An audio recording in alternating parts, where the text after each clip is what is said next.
Did you know your mind is full of hidden switches waiting to be flipped? Tonight, discover the most powerful mental tricks that can quietly rewire your habits, your beliefs, and even your identity, until you wake up transformed by forces you never knew were there. The untouched memory shelf. There's a place inside your mind you've never walked into. Not because it's locked, but because it's too silent to notice. It's not memory, as you know it. Not the kind you recall deliberately, like your first school or your grandmother's perfume. No. This place is deeper. Hidden. Untouched. It is what we'll call the untouched memory shelf. Imagine a vast library in your brain. Every memory you've ever made is a book. Some are tattered, reread so many times they've lost accuracy. Some are misfiled, blending fiction with fact. But in the darkest back corner, behind everything else, sits a high shelf. On it are the memories you never knew you had. Memories that never made it into your awareness, or that were too quiet, too unimportant, too painful, or too strange to be processed. They were not erased. They were simply shelved. Left untouched. And then, one day, someone says something. A single phrase. A smell. A note in a melody. And the shelf tilts. Suddenly, the flood begins. You're walking down the street when someone says, "The green door." And for no clear reason, your chest tightens. You stop. Why did that phrase bother you? What is the green door? You don't remember a door. But your heart does. Your muscles do. The tears that form without your permission, they know. Something stored long ago just slipped off the shelf and broke open. This isn't just poetic speculation. Neuroscience has begun to glimpse how memories aren't lost. They're just buried under layers of cognitive sediment. When you experience something but don't give it enough attention, it still gets encoded. When trauma or repetition suppresses retrieval, the brain quietly files it away, often tied not to logic, but to emotion or sense. A scent. A sound. A strange phrase like, "the green door." The untouched memory shelf is real in its function. The hippocampus stores experiences, but the amygdala tags them emotionally. Some are too hot, too painful. So the brain doesn't let you see them fully, but it stores them in pieces, like dust under a rug. And here's where it gets terrifying. You may believe you know who you are. You may believe your past is written. But what if whole parts of you, your behaviors, your relationships, your instincts, are shaped by what's on that shelf? What if the reason you fear public speaking isn't because of what you remember, but because of what you don't? Maybe in 3rd grade, you stood in front of a classroom and everyone laughed. Maybe you dropped your cue card. Maybe the teacher rolled her eyes. You never cried. You never thought it mattered. But your nervous system remembered. It shelved it. And today, your voice shakes when no one else sees why. That's the shelf speaking. In therapy, they call it unconscious retrieval. A patient may say, "I don't know why I panic when I see white tiles." And then one day, while describing a childhood hospital, they say the room had white tiles. And everything rushes back. The shelf has tilted. There are moments in life that act like keys. A whisper from a stranger. The way someone looks at you. The scent of a room. And suddenly, a non-linear avalanche of memory floods through you. Not in order, not as a story, but as a force. And in those moments, you don't remember. You relive. You re-feel. You re-know. Have you ever cried without a thought in your head? Felt loss without knowing what you lost? That's the shelf. That's the part of you you thought was gone, but never was. And sometimes, the memories on that shelf aren't even yours. This is where it gets eerie. There is growing evidence in epigenetics that trauma, emotion, even specific sensory associations, can be passed down through generations. A smell that triggers anxiety might not come from your life, but your grandmother's. A field of yellow flowers may feel ominous because your great-grandfather saw them on the worst day of his life. You inherit his memory, but not as story. As tension. As a feeling. As a shelf without a label. And then, one day, a photo. A name. A tune. And the shelf shifts. You may feel an entire room's temperature change without knowing why. The air gets heavy. Your eyes water. You feel watched. But you're alone. It makes no sense. But that's because it wasn't stored in the thinking brain, it was shelved. A raw recording. No commentary. Just presence. This is why the brain isn't a filing cabinet. It's a haunted library. Most of its books are stacked where you never go. Most of its memories speak in shadows. And the shelf of untouched memory tilts only when you stop looking and simply feel. So what do you do with this? You don't go digging recklessly. You wait. You listen. You stay open. When a word hits you wrong, don't swat it away. Ask what shelf it touched. When a song makes you cry and you can't explain why, don't skip it. Let it speak. When you meet someone and feel an instant fear or love, consider the possibility that they resemble someone the shelf remembers, even if you don't. Some people spend decades never tilting their shelf. They live only in their active memory, their conscious story. But beneath it, there's another self, quiet, reactive, filled with unlabeled books. And sometimes, to heal or awaken, you don't need more experiences. You need access to the forgotten, the misfiled, the untouched. Have you ever walked into a house from childhood and suddenly remembered where every object was, even though you hadn't thought about it in years? That's the shelf. It's not gone. It's never been gone. We live in a culture obsessed with forward motion, new memories, more input. But the untouched shelf shows us, sometimes, the answers are already here. They've just been waiting to be triggered. And that's the beauty, and the danger. Because not all memories return gently. Some crash through you. They scream. They overwhelm. And when they do, it doesn't feel like remembering. It feels like drowning. This is why some people have breakdowns, not because they're weak, but because too many shelves tilted at once. Their library flooded.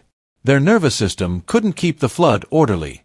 But if you're patient and quiet and willing to feel without understanding, that shelf becomes a gift. It lets you know why you are who you are.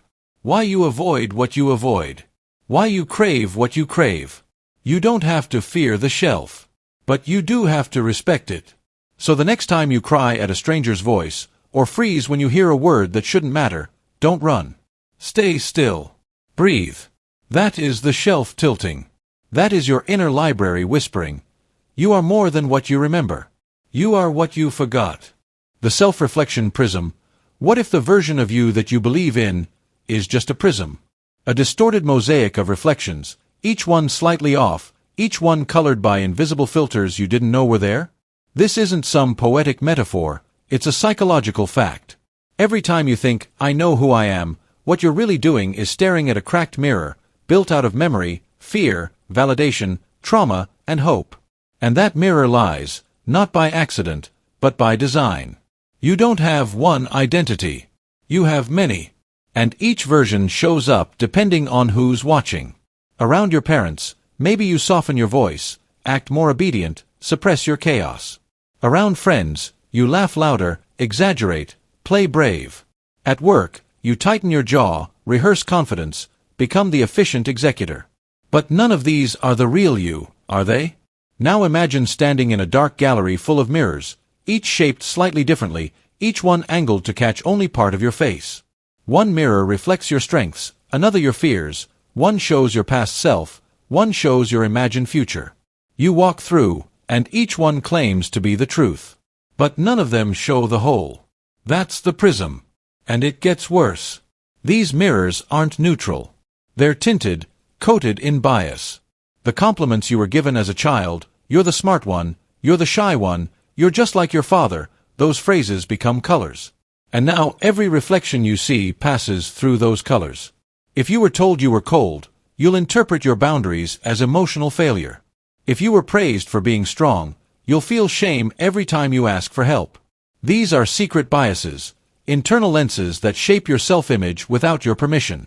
Let's say you try to do something brave, speak up in a meeting, post a piece of writing, express your feelings. One part of you says, I'm proud of myself. Another says, you're being attention-seeking. A third says, they're going to laugh. A fourth says, this is who I've always been, I just forgot. Each voice comes from a different pain in your prism. And the tragedy is, they all feel real. They all feel like you, even when they contradict each other. You may think self-reflection helps you find the truth. But often, self-reflection only deepens the illusion. Because the mind doesn't reflect like glass, it refracts like water. When you look inside yourself, you're not finding some pure crystal core. You're diving into a pool of distorted memories and recursive thoughts, where every insight is shaped by the tools used to observe it. Take memory, for example. You don't remember the past as it was, you remember it as it is reconstructed now. Each time you revisit a memory, you rewrite it a little. Add emotion, delete context. And then the updated version replaces the old one. Now imagine you're using these memories to define yourself. I'm bad at relationships because my ex said so. But maybe the memory of what they said has mutated. Maybe what hurt wasn't their words, but the way you interpreted them through your already broken reflection. This is how we build our identity, with unreliable tools.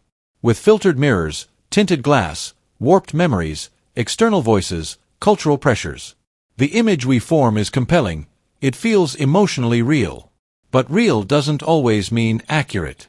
Even our moments of self-awareness can be misleading. You think, I realize now, I sabotage good things because I'm afraid of happiness. That feels like an epiphany. But even that realization may just be the mind creating a narrative to make sense of pain. It's a story. And every story simplifies. Every story chooses an angle, a tone, a villain. And the narrator, your own consciousness, believes the version it tells.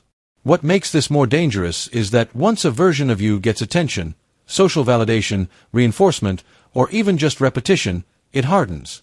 It crystallizes into belief. I'm always the problem. I'm not creative. I'm better alone. And once these beliefs are in place, you begin to filter every new experience through them. Confirmation bias ensures that you only see what agrees with the identity you've already accepted. Think of it like this. The prism not only splits your identity, it also beams it outward. People begin reacting to the fragments they see. Some admire your confidence. Others are scared of your silence. A few love your chaos. And slowly, you begin adjusting your behavior to match the feedback. You amplify the traits that earn praise. You hide the parts that get rejected. And now, you're not just fractured on the inside, you've become a curated illusion on the outside. And when you're alone, the silence doesn't help. Because even in solitude, your internal audience remains. You judge yourself through imaginary eyes. You rehearse conversations. You seek imaginary approval. The prism follows you into isolation. You become a hall of mirrors in your own mind, endlessly reflecting reflections. But what if you stopped chasing a single, pure version of yourself? What if you accepted that identity isn't a destination, but a shifting spectrum? You're not one image, you're a prism of contradictions. And maybe the only way to be whole is to stop looking for wholeness in just one reflection. Try this. The next time you feel overwhelmed by self-doubt, ask which version of you is speaking. Is it the child who was told they were too loud? The teen who failed once and decided they were dumb? The adult who pretends to be okay to protect everyone else? Name the pain. Name the color. And then step back. That's the power of awareness. Not to destroy the prism, but to see it for what it is. To know that no single pain holds the full truth. And in that moment of distance, you can breathe. You can let go of the need to be consistent, or coherent, or understood. You can become a living spectrum, constantly shifting light into shape. Because maybe the self isn't something you find. It's something you see through. And maybe the truth of who you are is not in the reflections you chase, but in the light that keeps moving through all of them. Even fractured light still shines. Even a prism is just glass bending something infinite. And you were never just the reflection. You were the light, all along. The persona displacement loop, you never really notice when it starts. It's subtle, like slipping into a coat that's not yours, but feels warm enough to keep for a while. At first, it's just convenience. You play a role, at work, with friends, online. You smile when expected. You react the way they like. You become dependable, predictable, safe. And then, without warning, the role begins to mold you from the inside out. You forget what you looked like before the costume. This is the persona displacement loop. It begins innocently. You adopt a persona, a mask, crafted to survive or succeed. Maybe it's the leader, the peacemaker, the funny one, or the rebel. And in some contexts, this adaptation is necessary. Social systems reward stability. They don't care much about the real you. They want the version that keeps the machine running. So you repeat the act. The role gets applause. And in time, your inner compass starts turning toward what gets you approval, not what feels authentic. But the loop doesn't stop there. You perform so well that people forget it's a performance. They reflect your persona back to you, reinforcing it like a mirror made of expectation. And here's the trap. You start believing them. The longer you live in the role, the more your original thoughts, your true reactions, get edited, diluted, or replaced altogether. You used to love silence. Now, you talk to fill it, because you're the extrovert. You used to enjoy deep questions. Now, you laugh them off, because you're the joker. You used to feel sadness deeply. But now, you package it neatly as sarcasm. Because that's what your character does. And the terrifying part? It works. You function. You get by. No one notices the erosion. But inside, a strange kind of hunger grows. A hunger not for food or attention, but for yourself. The displacement loop hollows you gradually. Original thought becomes harder. You start reacting based on the role's memory, not yours. You stop asking, "What do I think about this?" and instead default to, "What would they expect from me?" Over time, your responses become pre-scripted, lines rehearsed by habit, not emotion. It feels like you're watching yourself live. You're present, but muffled. You speak, but the words arrive before the feeling does. You laugh, but not from the gut anymore. Every expression becomes translation, not communication. And deep down, you know something is off. You just can't name it. This loop is especially dangerous for those whose survival once depended on the role. Children who had to become the perfect one to avoid punishment. Teens who wore rebellion as armor. Adults who built entire careers on personas that no longer fit. When your role is tied to survival, giving it up can feel like death, even if keeping it is a slow psychological suffocation. Take the example of a nurse who is always calm, always kind, always giving. She's celebrated for her patients. But inside, she's crumbling. Her own needs, buried. Her rage, swallowed. Over time, even in safe spaces, she struggles to be angry, to say no, to express raw emotion. Because the role is too deep now. The reaction is automatic. Or the man who became the strong one after loss. He supports everyone. Never cries. Always says, "I'm fine." But when he's alone, silence doesn't bring peace, it brings fear. Because to feel means to break character. And breaking character feels like shattering the only version of himself people respect. There is no single point where this becomes irreversible. But there is a tipping point, a moment where you catch yourself performing even when no one's watching. That's when you know, the persona has consumed the person. And yet, the loop can be broken. But not by rejecting the role. That only deepens the performance, because rejecting the role becomes yet another act. No.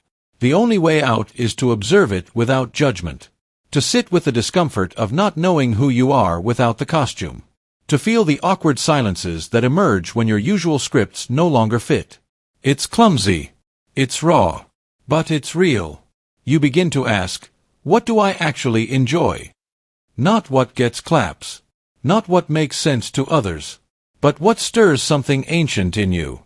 You begin to notice when you're reacting from memory, and when you're responding from presence. And slowly, painfully, you reclaim pieces of yourself. This isn't about finding your true self, like it's hidden under a rock. It's more like melting the wax from a candle that's been coated over and over with layers not your own. And with each layer shed, the flame inside gets clearer. But even here, the loop tries to return. Because identity craves consistency. It doesn't want to be questioned. And so, even authenticity can become a new mask. Look how real I am. Look how vulnerable I can be. But if vulnerability is performed, it's no longer vulnerability. It's theater. Again. The solution isn't to find a role that feels more you. The solution is to become fluent in shifting without losing your center. To adopt roles when needed, but not let them possess you. To remember that you are not the role. You are the one who plays it. And you are allowed to pause, to rescript, to forget your lines, to improvise. The persona displacement loop isn't evil. It's just the mind's way of protecting you from chaos. But protection isn't always freedom. And comfort isn't always truth. So if you've been nodding along, if something in you feels both exposed and seen, then maybe, just maybe, you've been in the loop longer than you thought. But awareness is the first breach in the script. And the moment you notice the loop, you're already stepping out of it. The prophecy contagion effect, it begins quietly. One sentence. One prediction. One voice. You'll never make it. Or perhaps, you're destined for greatness. Spoken with conviction, whether as a warning or praise. And yet, beneath that casual sentence, something invisible is unleashed. A whisper that enters not just your ears, but your bloodstream. Like a contagion, it begins to spread. Not through skin or breath, but through belief. This is the prophecy contagion effect. A psychological virus that turns someone else's expectation into your unconscious mission. And the most haunting part? You may never even realize you've been infected. At first, you dismiss it. You tell yourself you're independent. That no one can control you with words. But a strange discomfort begins to grow. A tension between who you are now and who they say you'll become. You feel it when you make a decision, and that prophecy echoes in the back of your mind. It colors your fears, your hopes, your risks. Until slowly, without even knowing it, you begin to bend toward the future someone else imagined for you. Imagine a child constantly told he's a troublemaker. Not because he is, but because a teacher or a parent once labeled him in frustration. You're going to end up in jail someday, they say. It's not a description, it's a curse disguised as a statement. At first, he rebels. He swears he'll prove them wrong. But every time he fails a test, gets punished, or loses trust, the prophecy tightens its grip. Soon, even he starts to believe it.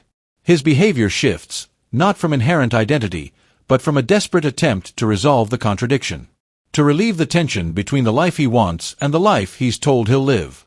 And because the tension is unbearable, the prophecy wins. Because at least then, the discomfort ends. This is not just some motivational metaphor. It's embedded in our psychology.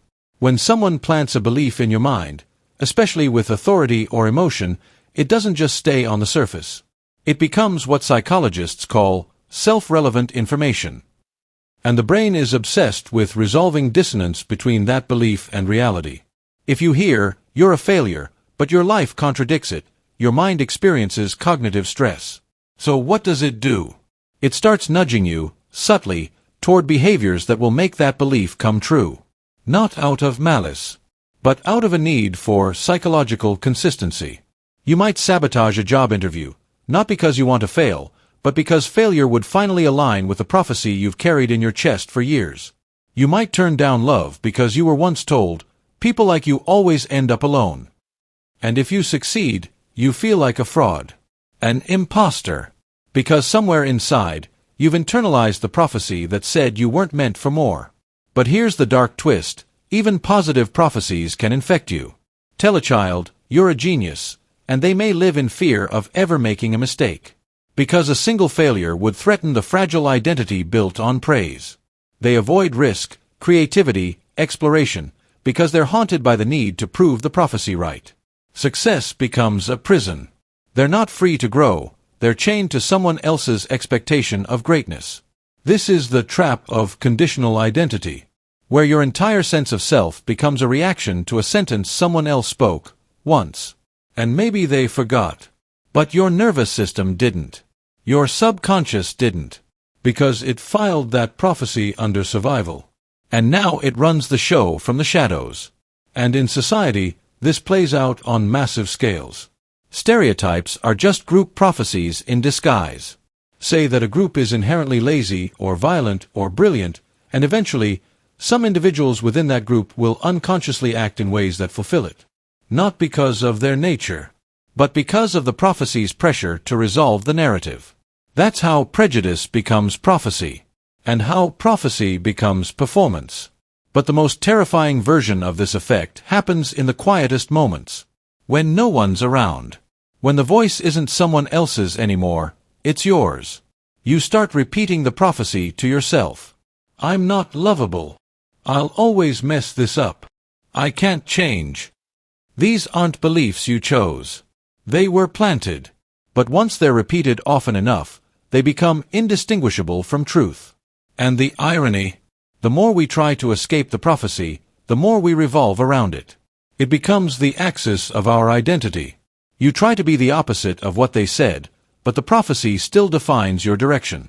It's not freedom, it's rebellion tethered to the same anchor.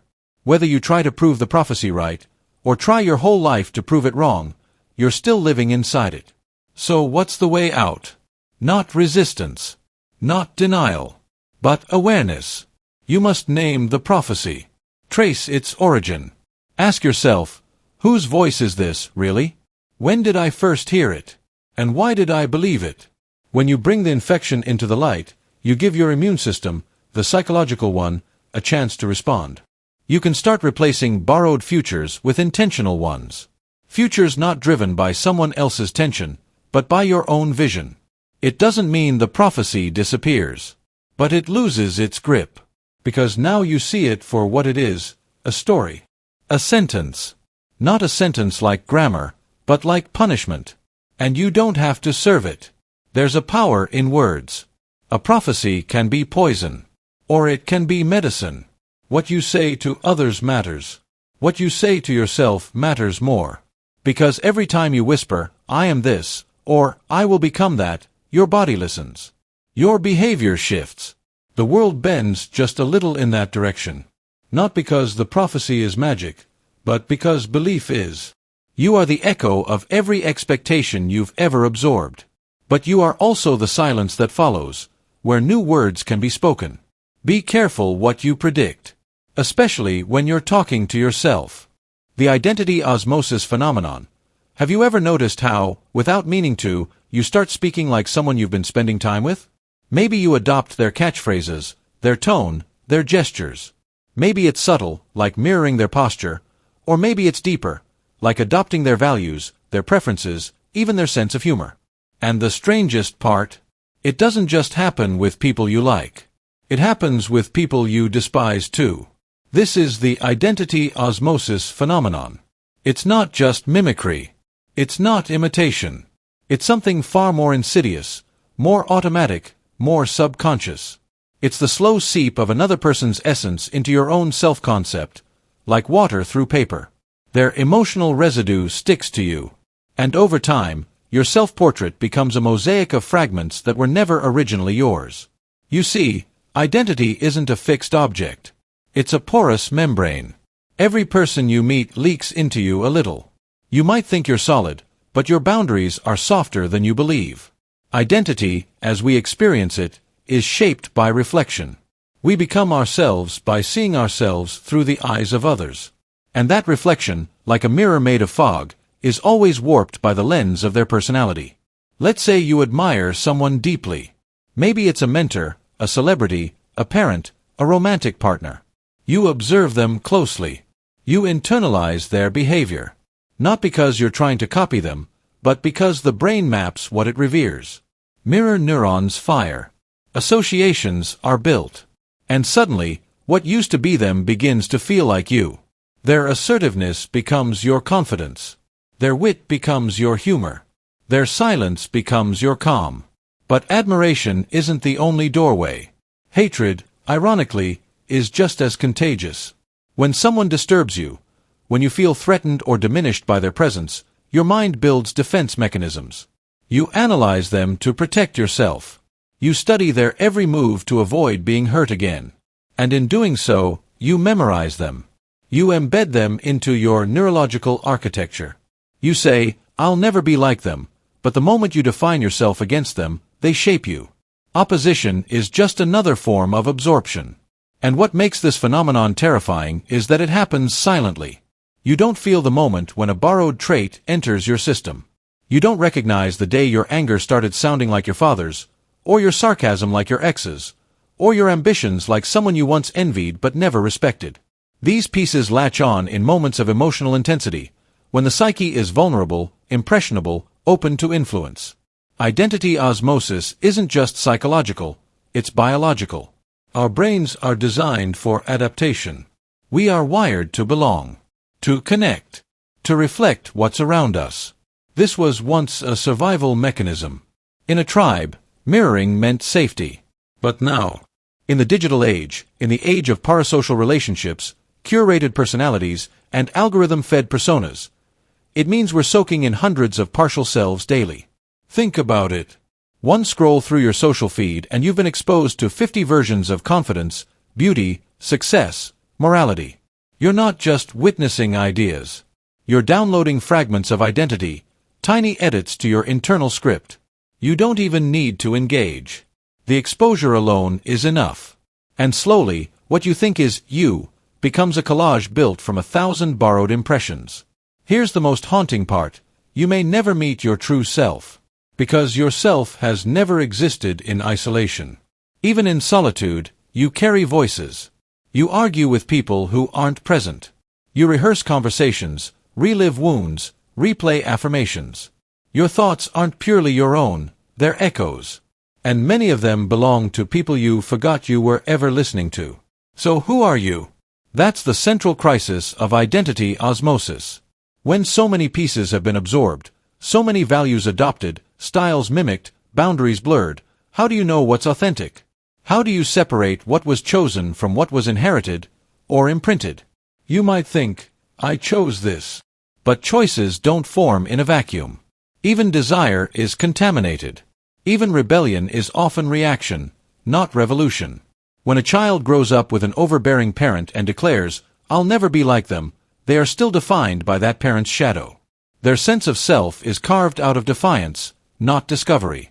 To break free from identity osmosis isn't about isolating yourself. It's about developing inner stillness, deep introspection. It means catching yourself when you notice you're behaving out of reflex, not alignment. It means asking, why do I value this? Where did this belief come from? Is this voice in my head truly mine, or was it planted? Most people never pause to ask. They just move from person to person, absorbing traits like a sponge, until they wake up one day and feel hollow, disconnected, performative. They wear a mask so tightly fused to the skin, they forget it was ever a mask at all. And when someone finally asks, who are you really? They freeze. Because deep down, they don't know. But here's the quiet truth hidden inside this crisis. Just as you absorbed others, you can also release them. You can detox your selfhood. It takes time. Brutal honesty. A willingness to let go of parts you once clung to. A willingness to say, this belief no longer serves me. This trait isn't mine. This anger isn't even mine. And you start to listen. Not to the loudest voices, but to the softest signals, the parts of you that have been drowned out by years of imitation. You start to sense a shape underneath the collage. A pattern behind the noise. And slowly, patiently, you begin to rebuild. Your authentic self isn't something you invent. It's something you remember. Something you return to, after the storm of projections clears. It's the self that existed before you were told who to be. Before you had to mirror someone to be safe. Before your identity became a patchwork of others' expectations. It is possible to become real again. But only if you're willing to sit in the silence long enough to hear your own voice echo back. And when that voice finally speaks, don't rush to define it. Don't panic to label it. Just listen. Let it grow. Let it unfold without pressure, without mimicry, without fear. Because the moment you become conscious of the fragments is the moment you begin to become whole. The nostalgia imprint bias. You miss something. A time. A place. A version of yourself. And that feeling, nostalgia, sweeps through your chest like a warm breeze from a window you didn't know was open. You think of laughter under a summer sky, the way people once smiled at you, the songs that played in the background of your best memories. But what if I told you that what you miss never really happened? That's the deception. That's the nostalgia imprint bias. You see, nostalgia doesn't bring back reality. It brings back emotion. But not the emotion you actually felt back then. It brings back the emotion you need now. It's like your brain rewrites the script, adds lighting, softens the dialogue, deletes the sharp edges. It transforms pain into poignancy. It paints old scars in golden tones. It's not a memory, it's a revision. You think you're remembering that road trip with your friends. The music, the laughter, the feeling of being alive. But you're not recalling the awkward silences. The tension. The hours lost to boredom. Your mind cuts the footage, edits it like a film, and tells you, this was pure. Go back. But you can't go back. Not really. Because the place you're reaching for never existed the way you're remembering it. This is the nostalgia imprint bias. It's your mind imprinting sweetness on things that once hurt, longing for places that never held what you now seek. It's not a flaw. It's a coping mechanism. When the present feels heavy or chaotic, the brain rewinds, not to analyze, but to comfort. It replays old chapters with different narration. And we mistake that revised story for truth. Ever wonder why old songs make you cry? It's not just the melody. It's the emotional blueprint it carried when you were vulnerable. You imprint meaning onto moments. But then, over time, the emotion becomes louder than the facts. You don't miss high school. You miss the version of yourself who still believed everything could happen. You don't miss an ex-lover. You miss the feeling of possibility, of hope, of being seen. Nostalgia erases the arguments, the doubt, the erosion. It leaves the spark, the glance, the potential. This bias shows up everywhere. You say, things were better back then. People were kinder. The world made sense. But did it? Or is that just what your brain wants to believe, so it doesn't have to sit in today's discomfort? The truth is, memory isn't a recording. It's a reconstruction. And nostalgia is an architect with a romantic eye. It builds illusions. And those illusions become addictions. You long for a childhood you barely remember. You say, that was the best time of my life. But if you dig deeper, was it? Or were you just more innocent, more unaware of the cracks? It's a subtle betrayal. Because the more you long for a past that wasn't real, the more distant you become from the present that is. Nostalgia becomes a cage. A beautiful one. But a cage nonetheless. And yet, this isn't about rejecting nostalgia. It's about understanding it. Your longing is real. The ache in your chest when you think of those days, that's real. But the story attached to it may not be. And that distinction is everything. Let's take an example. You remember sitting in a cafe, 10 years ago. Alone, watching the world pass by. You say, that was peace. That was freedom. But back then, you may have felt lonely. Confused. Anxious about your future. Yet now, in retrospect, that same moment becomes a symbol of purity. Why? Because today, your life is complicated. You crave simplicity. So your brain rewrites that lonely cafe moment as tranquility. That's the imprint. That's the bias. You're not chasing a moment. You're chasing a feeling you never fully had. This is why nostalgia can be dangerous. It creates false goals. You try to recreate moments that never existed as your mind remembers them. You revisit places, meet old friends, reopen old doors, only to feel empty. Because the magic isn't there. It never was.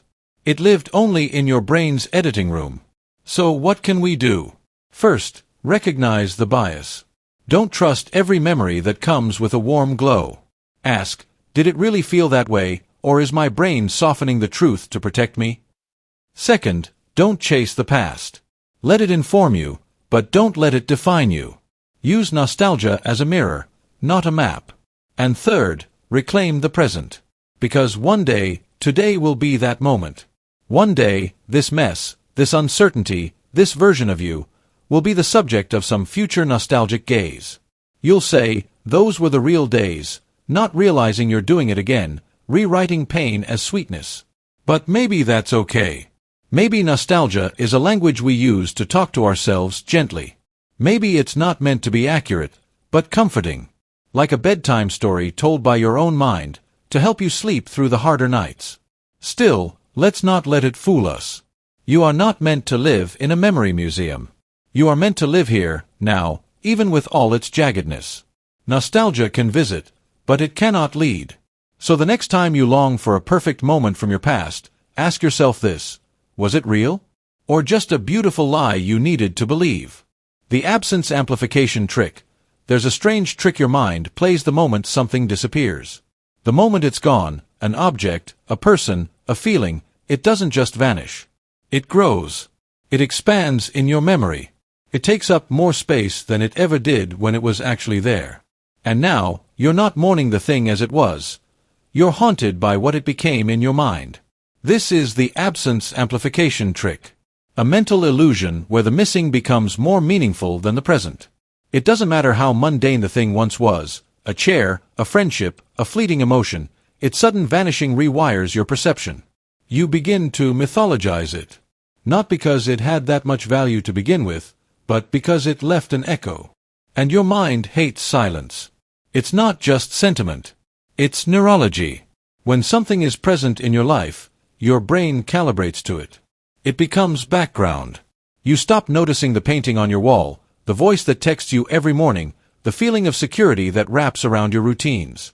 But the moment those disappear, your attention spikes. The void left behind activates circuits of loss, of reflection, of craving. You think you're remembering clearly. But what you're really doing is inflating. Imagine this. You lose a ring, just a cheap, ordinary ring you barely looked at when you had it. But now that it's gone, you start remembering it in slow motion. You imagine the way the light caught it.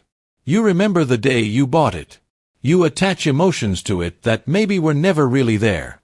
That's not memory. That's amplification. Or take an ex-lover. Maybe the relationship wasn't perfect. Maybe it wasn't even good. But after the breakup, your mind replays the best fragments. The way they laughed. The way they looked at you on that one winter night. You delete the arguments, the silence, the decay. And now you're longing not for the real person, but for the version absence has carved in your imagination. This happens with emotions too. Let's say you haven't felt joy in weeks. Suddenly, your memory of joy becomes sharper, more sacred, almost unreachable. You begin to feel like it used to be easy to smile, to laugh, to feel whole. But maybe it wasn't. Maybe your memory is lying to you, romanticizing what's missing simply because it's no longer available. The truth is, your mind fills gaps the way the eye fills blind spots. The absence becomes a canvas, and your longing paints it with gold. But why does the brain do this? Because the mind is wired for completion. Incomplete patterns, unsolved puzzles, unanswered questions, unresolved losses, demand attention. Psychologists call it the Zeigarnik effect. Your brain fixates more on what's unfinished than on what's done. So when something disappears suddenly, it becomes an open loop. And that loop demands closure. It keeps spinning, feeding on memories, amplifying their weight until you can no longer tell if what you miss was ever real, or just enlarged by the vacuum it left behind. Think about childhood. There are people you haven't seen in decades. Teachers, neighbors, friends who drifted. You don't remember them clearly, but when a random object triggers their name, your brain suddenly floods with imagined importance. They meant so much to me, you say. But did they? Or are you just standing in the space they left behind, mistaking the echo for the voice? It's not that loss is fake. It's that memory is editorial. It cuts, it rearranges, it romanticizes. And when it comes to absence, it's not just a director, it's a dramatist. It rewrites the whole scene to make it feel more meaningful than it ever did when the scene was unfolding. And this trick, it's not always gentle. Sometimes, it hijacks your identity. You start chasing what's gone instead of facing what's here. You cling to lost opportunities, dead relationships, past versions of yourself. You inflate them so much that your present begins to shrink. Life feels dull, not because it is, but because your mind keeps comparing it to an amplified, idealized memory that never actually existed in that form. This is why nostalgia can be dangerous. It doesn't show you the past. It shows you a version edited by absence. The food tasted better, the days were slower, the love was purer, only because now you can't return. So the mind tricks you into worshipping the unrepeatable. We do this even with our own selves. The person we used to be, before the job, before the depression, before the loss, we think that self was stronger, lighter, realer. But you weren't aware of that at the time. It only becomes sacred when it's out of reach. This trick plays with grief. It plays with memory. It plays with love. And it keeps you chasing ghosts while ignoring what's alive in front of you. So what do you do? First, recognize the trick. The moment something vanishes and you feel the pull to idealize it, pause. Ask yourself, was it really that meaningful? Or is its meaning swelling only because it's gone? Second, interrogate the vacuum. Instead of filling it with fantasy, sit in it. Let the absence be empty. Don't rush to rewrite the past just to soothe the pain of now. Some things are meant to end without poetry. Third, anchor to the present. What's still here, but faded into the background? Who is still in your life, but overlooked because their presence hasn't triggered absence yet? What parts of yourself are you neglecting, waiting for them to vanish before you recognize their value? You see, the mind isn't malicious, it just hates ambiguity. And absence is ambiguous. It feels like a question with no answer. So the mind creates a story. But that story is always exaggerated, always shaped by craving, by regret, by the need to feel something instead of nothing. But you're not bound to believe every story your mind tells. You can notice the inflation. You can deflate it. You can hold space for loss without worshipping it. Because real value doesn't need absence to shine. And the present doesn't need to disappear before it deserves your full attention. The Authenticity Mirage. You want to find your real self. The version of you untouched by pressure, unfiltered by expectation, uninfluenced by the world. You say, I want to live authentically. So you begin to search for a deeper truth inside you, for a version of yourself that feels raw, original, undeniable. But here's the paradox. The more you search for this so-called authentic self, the more distant it becomes. This is the Authenticity Mirage. At first, the pursuit feels noble. Society tells you to be yourself. Social media worships those who appear real. Therapists urge you to connect with your inner voice. But no one tells you what that voice sounds like without the noise of memory, trauma, performance, and desire. So your search begins in reflection, digging into your past, your preferences, your identity. But what if every layer you peel back is just another mask? Think about it. When you try to be authentic, what are you doing? You're thinking about yourself, what you should say, how you truly feel, how to act in a way that feels genuine. But that act of reflection already distances you from the raw experience of just being. You're not living, you're curating. Even your real reactions become performances of authenticity. It's like chasing the horizon. The closer you get, the more it shifts. You say, this version of me feels real, finally. Then next week, that version feels fake again. So you dig deeper. But that digging never ends. Because the self is not a buried object. It's a moving process. And trying to fix it in place, to name it, define it, purify it, kills the very thing you're trying to find. Let's take an example. Imagine someone who has lived their whole life as a high achiever. One day, they burn out. They say, this isn't the real me. I need to reconnect with who I truly am. So they quit their job, move somewhere quiet, start painting again, embrace slowness. It feels amazing, for a while. But then doubts creep in. Is this me? Or just another version I'm playing? The piece dissolves. The search starts over. Or consider someone who grew up being the funny one in the group. Always the entertainer. But now they're tired. They want to be authentic. So they try to be serious, contemplative, deep. But then they feel fake again, because who they were before was still them, wasn't it? And now they're rejecting it in the name of truth. So which part is real? This loop becomes addictive. The need to define your authentic self becomes a trap. A performance disguised as freedom. You look inward, but what you find is shaped by what you expect to find. You think you're searching, but you're building. You think you're peeling layers, but you're scripting new ones. And here's the most painful part. authenticity itself is a concept invented by the mind. A story, a desire, a projection. There is no core, no permanent identity hiding under the noise. There's only the self you are now, in flux, shaped by biology, memory, context, and attention. And that is not a failure. That is the nature of consciousness. But the ego resists this. It doesn't want fluidity. It wants something fixed, stable, special. It says, "No, I am more than the sum of my conditions. I am something." So the ego keeps looking for proof.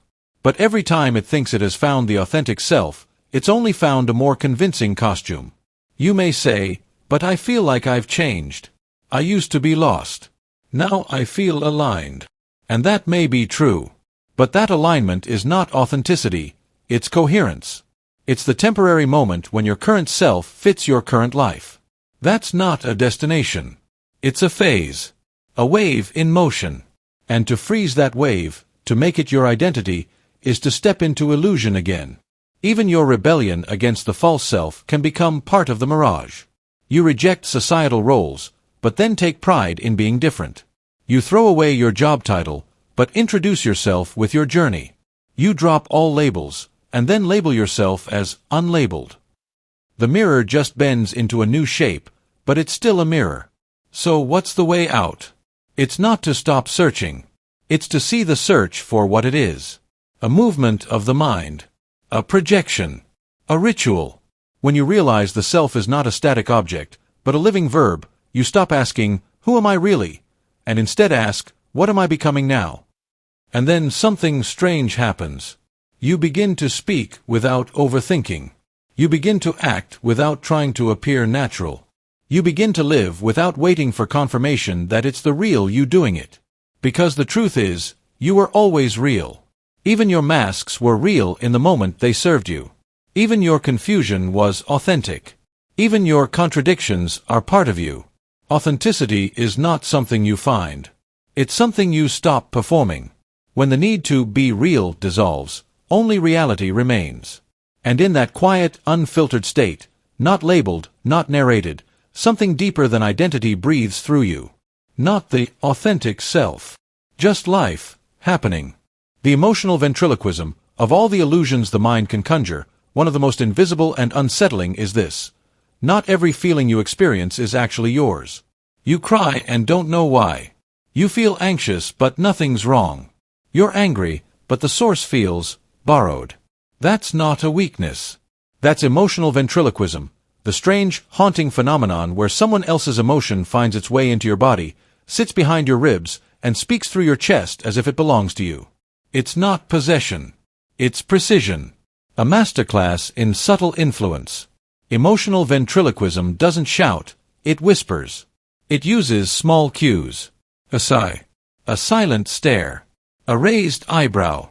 It lets silence hang just long enough for you to fill it with guilt, with shame, with responsibility. You begin to mirror what they feel, or what they want you to feel, until their mood becomes your mood, until their storm moves in, and suddenly you're soaking wet without ever stepping outside. And it starts early. A child senses that their parent is upset, not because it's said aloud, but because the room changes. The air thickens. The smiles stop. The footsteps sound different. And so the child, wanting to restore peace, internalizes the tension. They absorb the unsaid. They begin to feel responsible for restoring calm. Not because they caused the emotion, but because they felt it land in their body before they even knew how to speak. That's emotional ventriloquism.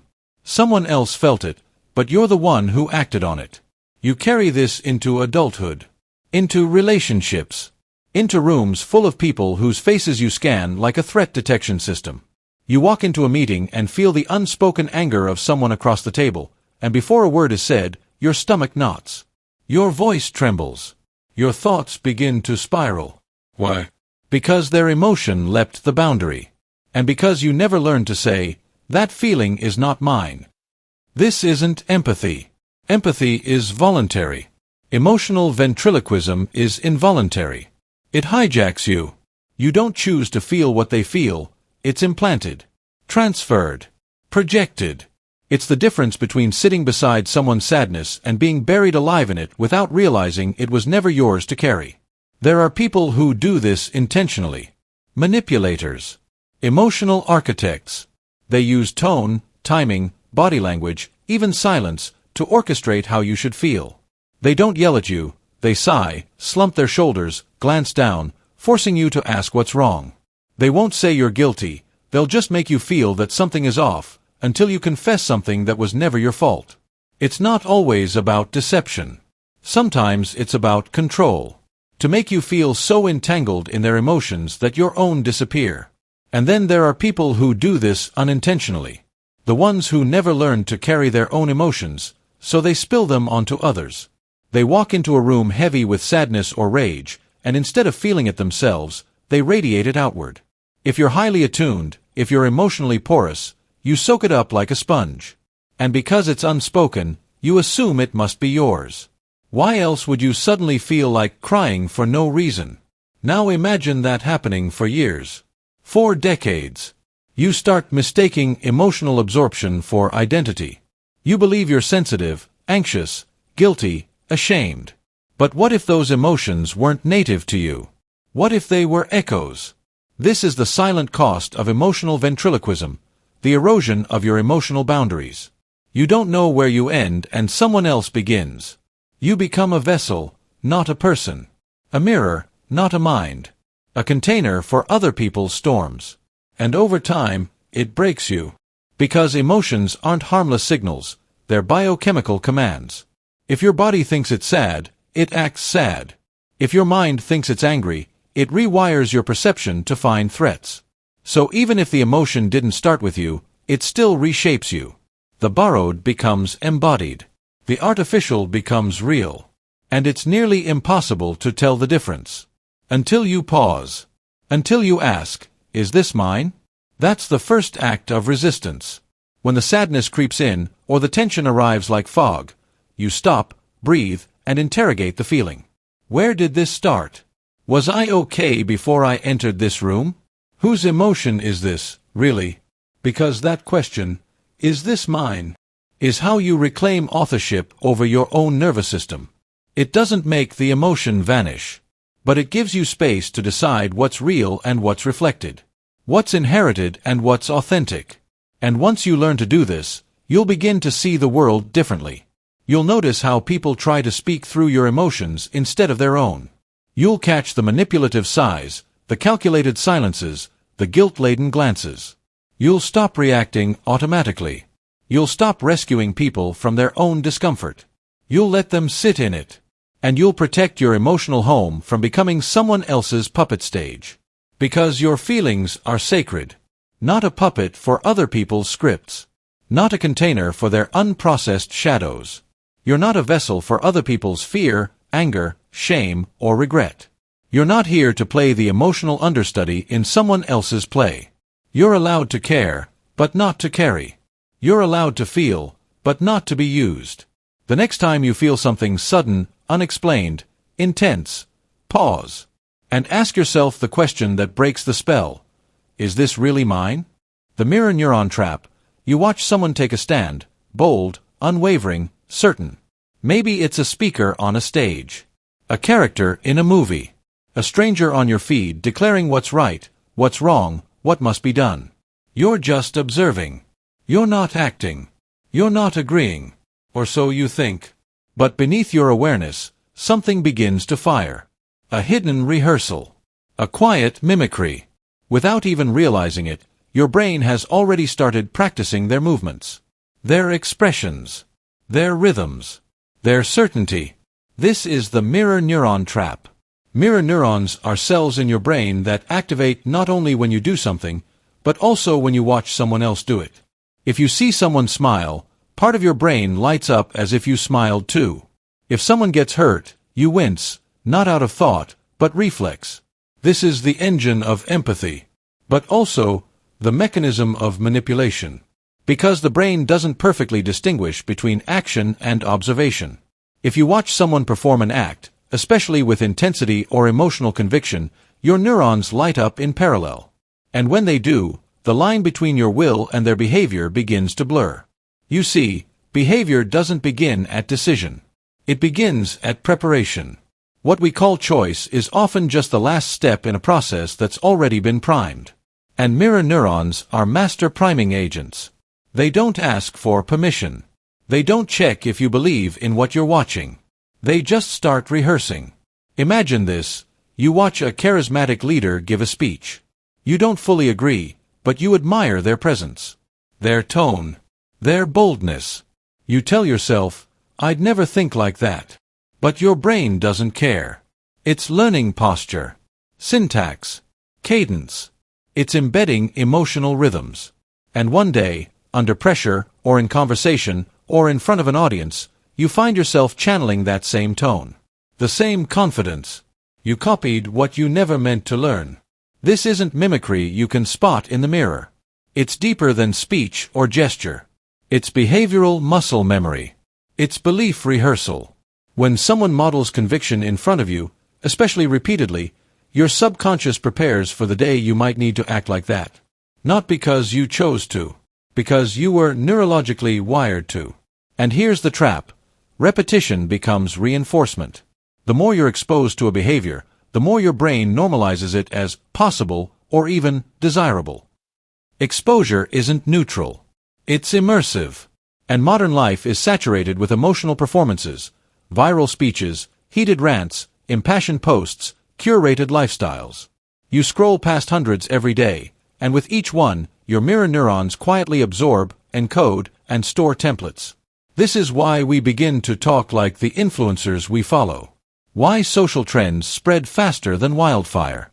Why outrage clusters. Why values drift. Because we are being trained not by conscious belief, but by observed intensity. You don't need to agree with a behavior to be influenced by it. You only need to witness it enough times. You might say, I think for myself. But how often do you audit how you came to think that way? Was your conviction built through contemplation, or did you simply watch someone else model it with enough fire that your neurons took over? The mind rehearses what it watches, even if the heart hasn't signed on. And this isn't just about politics, or media, or culture. It's about the people in your life. If you're surrounded by cynics, you start rehearsing their doubt. If you're close to someone anxious, your mirror neurons begin mapping their vigilance. Even if you try to stay different, your body is absorbing their code, their size, their pacing, their fears. And before you realize it, you're reacting to the world in patterns that were never yours. But not all traps are bad. Sometimes, you need to mirror. That's how children learn to walk. How we develop language. How empathy blossoms. But there's a line, and the mirror neuron trap crosses it when mirroring becomes unconscious repetition without reflection. It becomes a trap when you start mistaking rehearsed behavior for authentic desire. When you feel like doing something simply because you saw it done so many times. When confidence becomes performance. When authenticity becomes a second-hand script. So how do you break the trap? You can't turn off mirror neurons. But you can interrupt the rehearsal. With awareness. With pause. With questioning. The moment you feel drawn to a behavior, ask, do I want this? Or am I repeating something I've only watched? Ask, whose voice is this inside me? Whose posture am I adopting? Whose urgency am I echoing? Because awareness is the antivirus. It severs the unconscious download.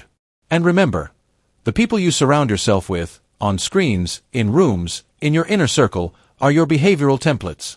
Whether you choose it or not, their energy becomes yours. Their emotional palette becomes your internal climate. You are always in rehearsal for something. So choose your influences like you're choosing a future version of yourself. Because in many ways, you are. The mirror neuron trap doesn't ask if you're ready. It doesn't wait for your permission. It works in silence, in flickers of attention, in shadows of exposure. And if you don't stop to notice, one day you'll wake up speaking someone else's thoughts, with a voice you never meant to inherit. And you'll call it you. The expectation gravity field. You expect something to happen. And because you expect it, you begin to see signs. Little things. A look. A sound. A delay. They all start pointing in one direction. The thing you fear, or the thing you desire, begins to feel inevitable. Not because it is, but because your mind is pulling reality toward it. Warping it. Bending the world just enough to prove you right. This is the expectation gravity field. It begins in the quiet part of the mind, where predictions are born. You tell yourself, they're going to leave. Or, this project will fail. Or even, I know they're going to betray me. And once that thought is seated, it gains mass. Emotional weight. The more you feel it, the heavier it becomes. The heavier it becomes, the more it pulls. And now, your brain isn't looking neutrally at reality. It's scanning for confirmation. Everything becomes gravity-bound to that one prediction. Your friend replies late to your message. It must mean they're distant. Your partner is quiet at dinner. You decide they've checked out. A manager hesitates before giving feedback. You assume they're disappointed. But none of these things are definitive. They're just events. Ambiguous, open to interpretation. But under the influence of the expectation gravity field, ambiguity doesn't stay neutral. It gets magnetized. And the most haunting part?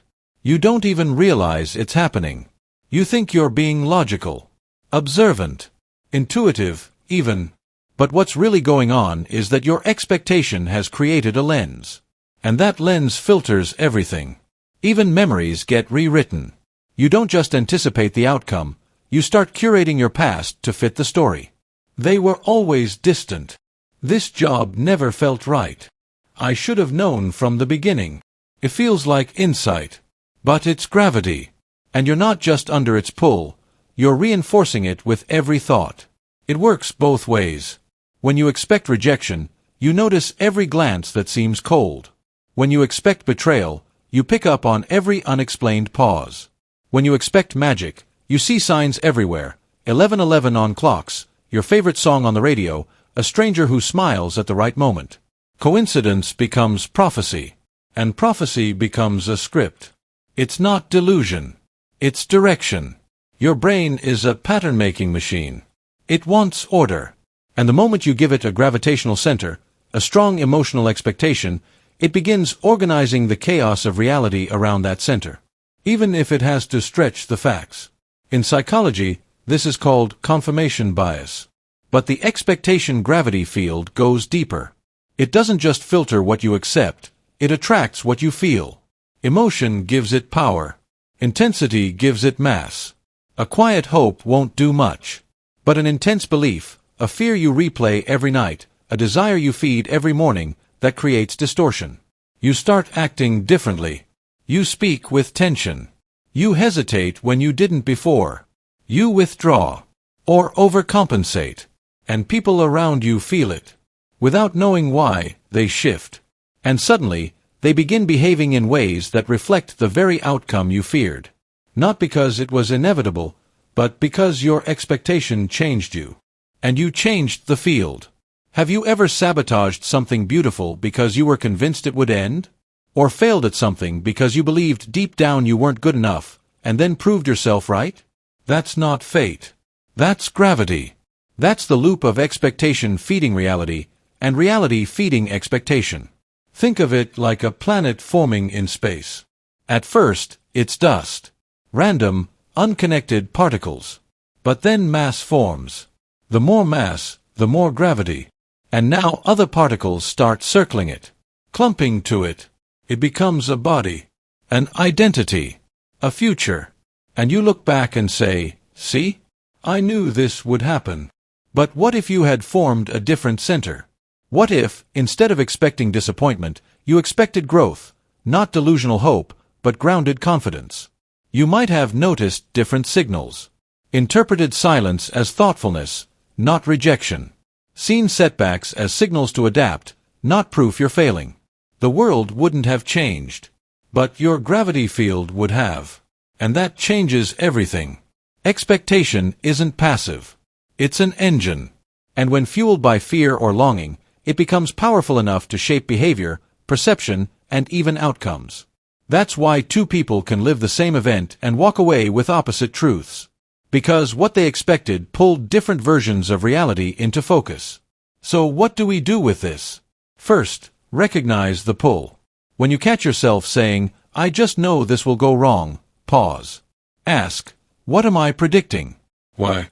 And is that thought guiding my attention?" Second, measure your emotional mass. The more intensely you feel something must happen, the more likely you are to magnetize reality toward it, whether it's good or bad. And third, choose your center. You don't control the world, but you do control what you orbit, what you feed, what you rehearse in your mind. Make it something that gives you power, not fear. Make it a gravity field that lifts you. Expectation is not weakness. It's not fantasy. It's a force. And like all forces, it can either trap you in the very outcomes you dread, or carry you into the ones you never imagined possible. So the next time you say, "I just knew this would happen," stop. Ask yourself, did it happen, or did I help it happen? The ritual contagion loop. You lock the door. You check it. Then, you check it again. Even though you know it's locked. Even though you remember turning the key. Still, something inside whispers, "Just once more. Just to be sure."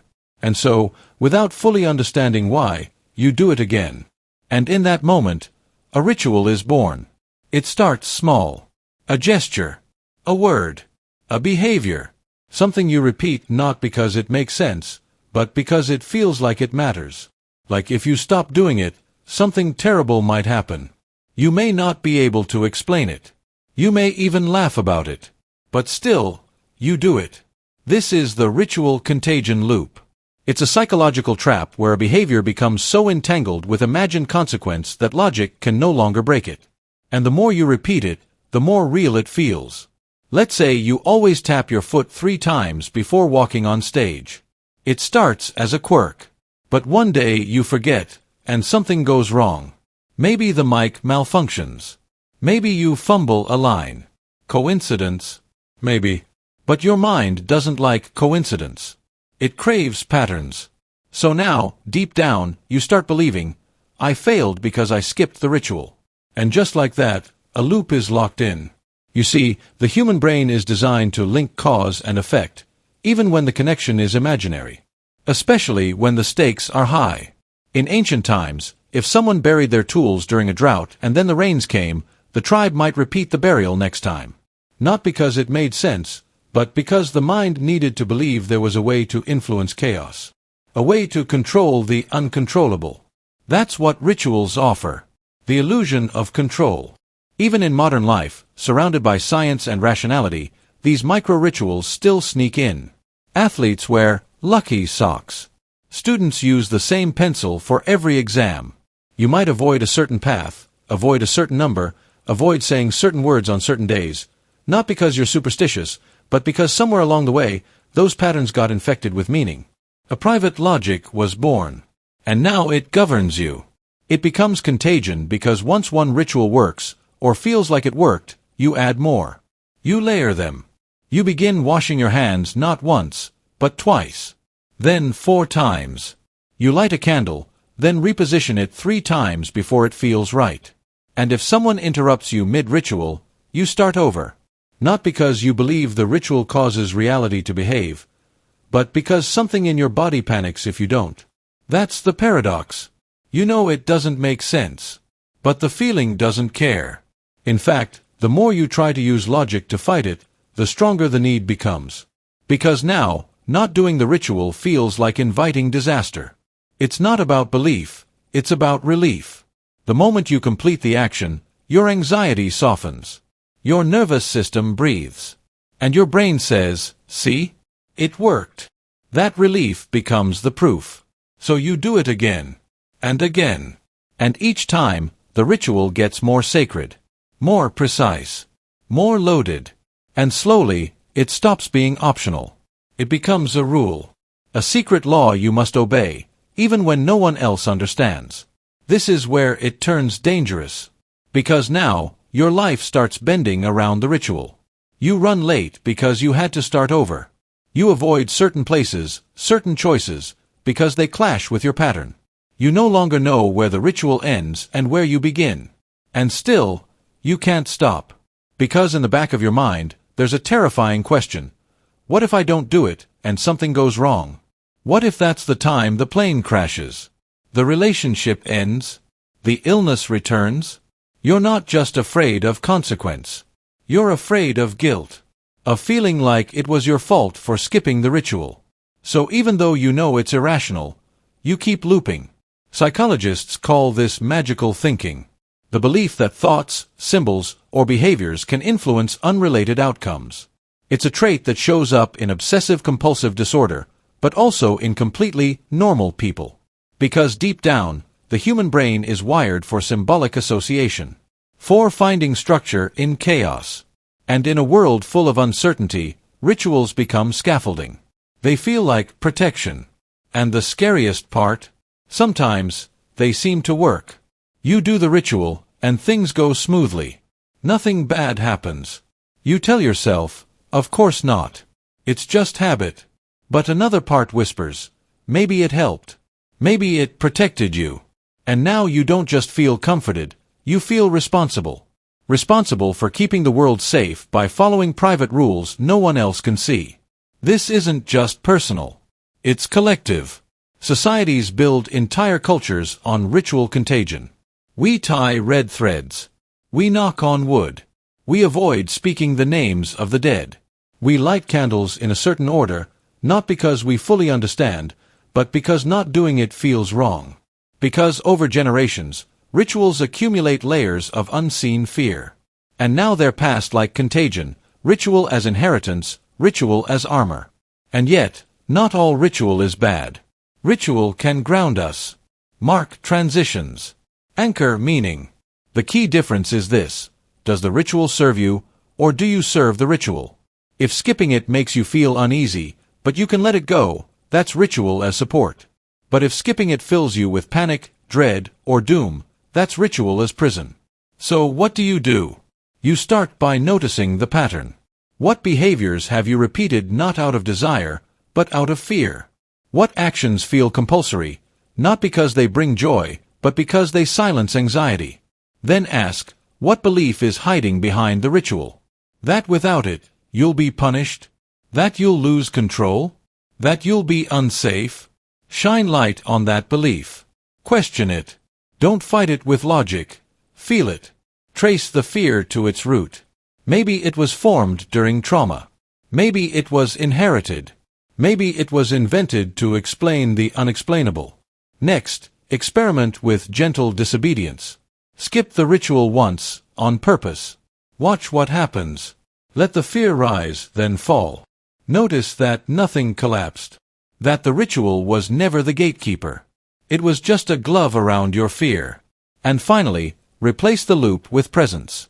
With real grounding. If you need a ritual, make it conscious. Make it healing, not compulsive. Let it be a choice, not a chain. Because you don't need superstition to survive. You don't need invisible rules to keep the world intact. You are not the ritual. You are the one who decides when the loop ends. The cosmic insignificance filter. Sometimes late at night, you look up at the stars, or maybe just the ceiling, and a thought hits you so hard it makes your stomach drop. What if I don't matter? Not in a dramatic, self-pitying way, but in a cold, factual sense.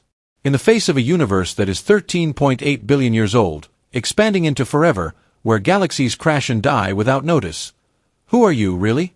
You try to shrug it off. Maybe you even laugh. You tell yourself it's normal to feel small. But deep down, that moment leaves a residue. A silent tremor that changes how you speak, how you act, how you believe. Not just in your future, but in your very presence. This is the cosmic insignificance filter. It's not just a thought, it's a defense mechanism. Your mind, faced with the infinite, with the unbearable scale of existence, activates a filter to protect itself. But this filter works too well. It doesn't just quiet the existential dread, it erases the part of you that believed you ever mattered at all. At first, this defense feels like humility. You start saying things like, I'm just one person, or, in the grand scheme, none of this matters. It feels wise. Grounded. You adopt phrases like, nothing really matters, as if they free you. But over time, something shifts. That detachment becomes disconnection. That humility becomes self-erasure. You stop telling your story like it's worth listening to. You start dismissing your dreams before they even form. You look at people who shine and say, "That's for them, not for me." And the most tragic part? You think this is maturity. You think you've simply grown up, accepted your place in the universe. But no, you've unconsciously accepted a shrinking of the soul as a form of emotional survival. The cosmic insignificance filter doesn't announce itself. It wears the mask of logic. It tells you, statistically, you're a blip. Millions have come and gone. You'll be forgotten, just like everyone else. And technically, it's right.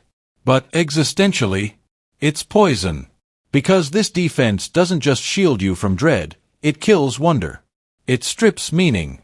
It tells you not to bother, not to dream, not to resist, because what's the point?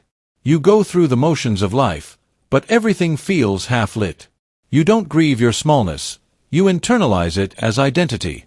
Take the artist who stopped creating because there's already too much art in the world. The child who stopped asking questions because none of it matters anyway. The person who never says, "I love you," first because we're all just temporary stardust. This filter is subtle. It doesn't scream. It whispers. It doesn't hurt. You barely feel it. But that's what makes it so dangerous. You adapt to insignificance like it's gravity. You don't even question it. You just stop standing up straight. But here's the paradox. The fact that you can feel insignificance proves you're not insignificant. Rocks don't wonder why they exist. Stars don't doubt themselves. Trees don't feel existential despair. You do. That very discomfort is a sign, not of weakness, but of awareness. It's proof that something in you is bigger than logic. Something in you knows this life means something, even if it can't explain why. The mistake is thinking that meaning has to come from scale. That if you're not famous, eternal, or cosmic, you don't matter.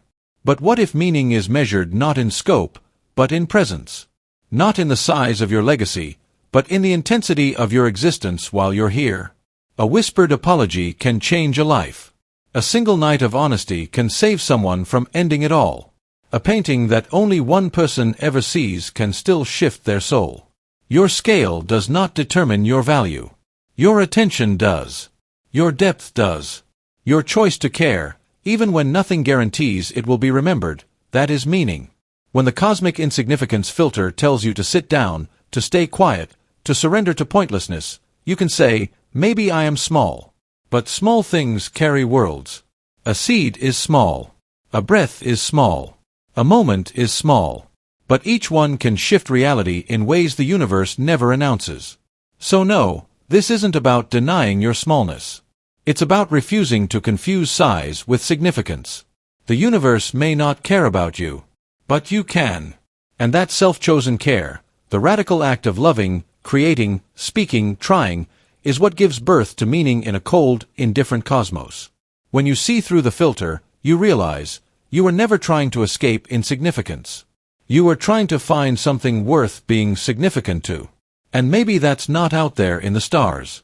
Maybe it's here. In this breath. In this moment. In this very choice to keep listening. You matter. Not because the universe said so, but because you did. 14. The symbolic substitution veil. It begins with something simple. A symbol. A flag, a logo, a photograph. A sentence. A scene in a film. A song that makes you cry, though you've never lived the story it tells. These are not experiences. They're symbols of experience. But over time, the brain begins to confuse the two. And one day, without even realizing it, you carry a memory that was never yours. You cry for a past you never lived. You feel nostalgia for a story you only watched. This is the symbolic substitution veil, the invisible process by which abstract representations become so vivid, so emotionally potent, that your brain accepts them as real. Not metaphorically, neurologically. And here's where it gets haunting. The mind doesn't need the truth. It needs resolution. And when real experience is too complex, too rare, or too painful, the brain grabs the next closest thing, a symbol. It compresses life into a substitute. A simplification. Something you can point to and say, that. That means love. That means war. That means home. And once the symbol is in place, your nervous system begins to respond to it as if it were the actual experience. Not similar to it. Not reminiscent of it. But real. This is how people can feel patriotic tears swell while looking at a flag, when they've never fought, never bled, never lost anyone to war. It's not deception. It's substitution. The flag stands in for sacrifice, for courage, for pain. And because the mind wants belonging, wants meaning, it plugs into the symbol like it's a power outlet of emotion. The flag doesn't represent the battlefield, it becomes it. And when the veil is complete, the difference between living the experience and recognizing the symbol is erased. You mourn the breakup of a fictional couple as if they were your own memories. You remember the smell of a grandmother you never had, because a film gave her to you. You idolize a lifestyle from a poster, a brand, an aesthetic, until your soul feels stained with memories it never earned. And slowly, the real becomes optional. The symbolic becomes sufficient. At first glance, this feels harmless. Even beautiful. Art moves us. Stories shape us. And yes, that's true. But beneath that beauty lies danger. Because the more we substitute symbols for real experience, the more hollow our inner world becomes. You start to confuse having seen with having known. Having liked with having lived. You think you've rebelled because you wear black. You think you've healed because you posted a quote. You think you've loved because a song broke your heart. And in doing so, you become symbolically fluent, but experientially mute. You speak in second-hand feelings. You remember emotions you never had. You quote truths you've never tested. And the worst part is, your body believes it. Memory is not a file. It's a story stitched to sensation. If you cry while watching a film, your brain logs that sadness as felt. If you rage during a political speech, your nervous system treats it as personal threat. So you build a self, a history, on borrowed moments. And eventually, you can't tell the difference between inherited emotion and original pain. This is how people become addicted to simulation. Not because they want to escape reality, but because they've mistaken the symbol for reality. Social media becomes love. A job title becomes identity. A photo becomes memory. A brand becomes purpose. We live under a veil where meaning is generated not from action, but from association. The result? A generation fluent in symbolism, starving for substance. People who can name every mental health label but have never sat silently with their own mind. People who chant freedom slogans but panic when faced with actual uncertainty. People who display love but cannot sustain it. Because symbols are easy to wear. Experience is not. You can say grief without grieving. Say trauma without ever doing the work. You can wear the symbols of depth and never go deep. And eventually, you forget that there is a depth underneath. Because the symbol has stolen your curiosity. It has satisfied your hunger before the meal. And this happens not just personally, but culturally. Nations wage war not over land, but over symbols. Religions fracture over interpretations of ancient metaphors. Entire histories are rewritten to fit cleaner symbols, because the real stories are too messy, too human, too alive. And so, reality is flattened. Into myths. Into mascots. Into digestible icons we can rally behind or destroy. The veil thickens. And the real becomes harder to touch. So how do you break it? First, doubt the symbol. Ask, what does this really stand for? And what experience is it replacing? When you feel a strong emotion from a post, a flag, a quote, pause. Ask, have I lived this? Or am I borrowing it? Because when you ask that honestly, something shatters. You may feel empty at first. Hollow. Deprived. That's the detox. That's the part where you realize how much of your identity was constructed from someone else's meaning. Then comes the harder part. You have to live. You have to go into the real. Risk discomfort. Embark on the raw, unscripted experience the symbol tried to shortcut. Don't wear the symbol of grief, grieve. Don't chant about love, practice it. Don't memorize quotes on healing, do the excruciating, slow, unphotogenic work of healing. Because only then will the veil thin. Only then will reality become real again. There's nothing wrong with symbols. They're useful, powerful. They give shape to meaning. But they are not meaning itself. They are not a substitute for living. And when they are mistaken for the truth, they become a veil. A beautiful, blinding veil that makes us forget we were born to feel, not just represent. You are not your profile. Not your avatar. Not your curated pain or aesthetic joy. You are a living, breathing, unreproducible experience in motion. So peel back the veil. And remember the difference between the symbol and the life it points to. The thought vapor effect, you felt it. A moment of insight, sharp as lightning. A strange idea, original, raw, alive, flickers in your mind, uninvited. It lingers for a breath, then disappears. You reach for it, but it's gone. Like mist in sunlight. Like vapor on glass. And all that remains is the memory that something passed through you. Something real. But not real enough to hold. This is the thought vapor effect. Your mind doesn't just generate thoughts, it also melts them. And the more delicate the idea, the more subtle, fleeting, or profound, the faster it seems to dissolve upon contact. The instant you become aware of it, it vanishes. Not because it was meaningless, but because your attention, like heat, causes evaporation. We think of consciousness as a spotlight. But sometimes, it's a furnace. The very act of observing a thought can overexpose it, warp it, until it no longer resembles what first emerged. You try to put it into words, but language arrives too slowly. You try to grasp it with logic, but it slips through. And you're left with a ghost of an insight, and no way to bring it back. This is where confusion begins. Because the mind can't tolerate a blank. It hates unresolved tension. So when the original thought disappears, it fills the gap with something more stable, more familiar, something you can explain.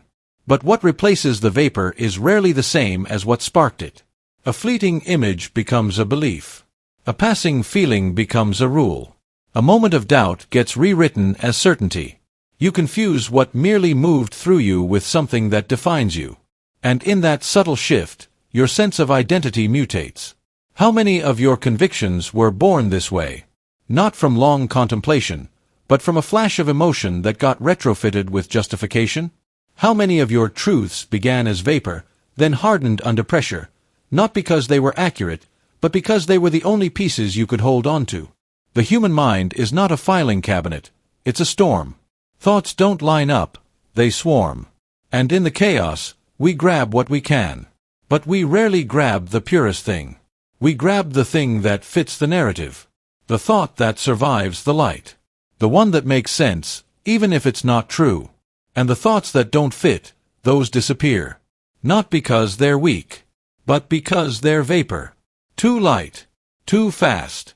Too strange to anchor. This is why you forget the dream the moment you wake. Why the genius idea you had in the shower feels stupid when written down.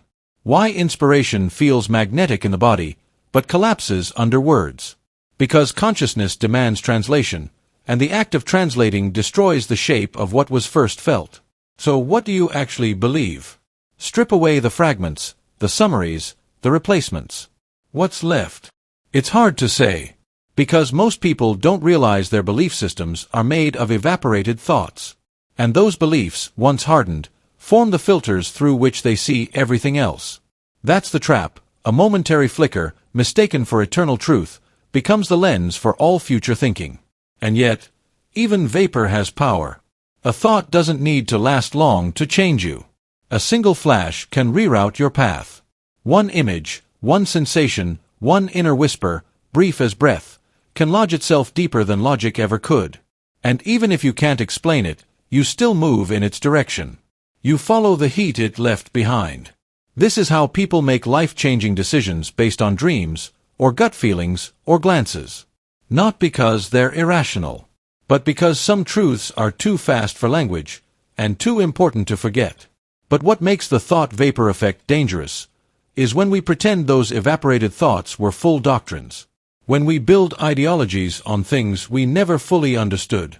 When we defend impulses as principles. When we weaponize what was never meant to be stable.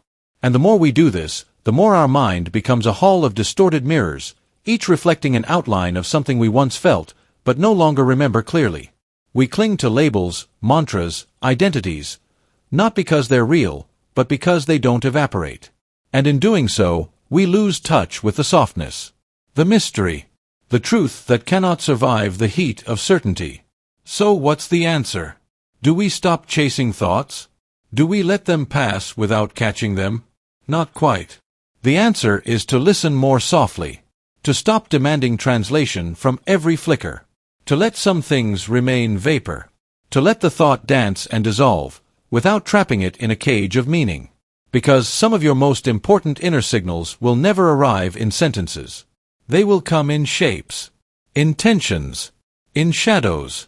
And if you chase them with too much force, they'll vanish. But if you sit with them, curious, still, humble, they might return. Or better yet, they might change you silently, without needing to be caught. The deepest part of you doesn't speak in words. It speaks in vapor. And if you learn to trust what you feel before you define it, you might finally stop confusing the echoes with the origin. Not every thought is yours to own. Some were just passing through. Let them go. And see what stays. The time compression snare, you look back on your life, and it collapses. Not in ruins, but in speed. Years shrink. Whole chapters become seconds. What once felt long, messy, uncertain, now looks simple, inevitable, compressed. Like a road already walked. A straight line that was never straight. This is the time compression snare. It's what happens when memory edits out time. The long nights you spent wondering if a decision was right? They're gone. The years of doubt, backtracking, hesitating, compressed into a single sentence, that's when everything changed. But that's a lie your brain tells to simplify a path that was once unbearably complicated. Your past becomes a highlight reel. But behind every highlight was chaos, confusion, waiting. And time. So much time. The snare works like this. When you reflect, your brain condenses. Not just events, but emotion, tension, and distance. You remember that you graduated. That you got married. That you moved cities. But you don't feel how long it took to decide. You don't feel the weeks spent on edge. You don't feel the duration. And because of that, you start believing that change, real, massive change, happens quickly. It never does. It's the illusion of acceleration. You look back and say, everything changed so fast. But it didn't. You just forgot how slow it felt while it was happening. You forgot the pacing. The build-up. The moments when nothing made sense. Your memory stripped out the waiting and stitched the moments of clarity together. So why does the brain do this? Because remembering in real time is exhausting. It's inefficient. Your mind is an editor, not an archivist.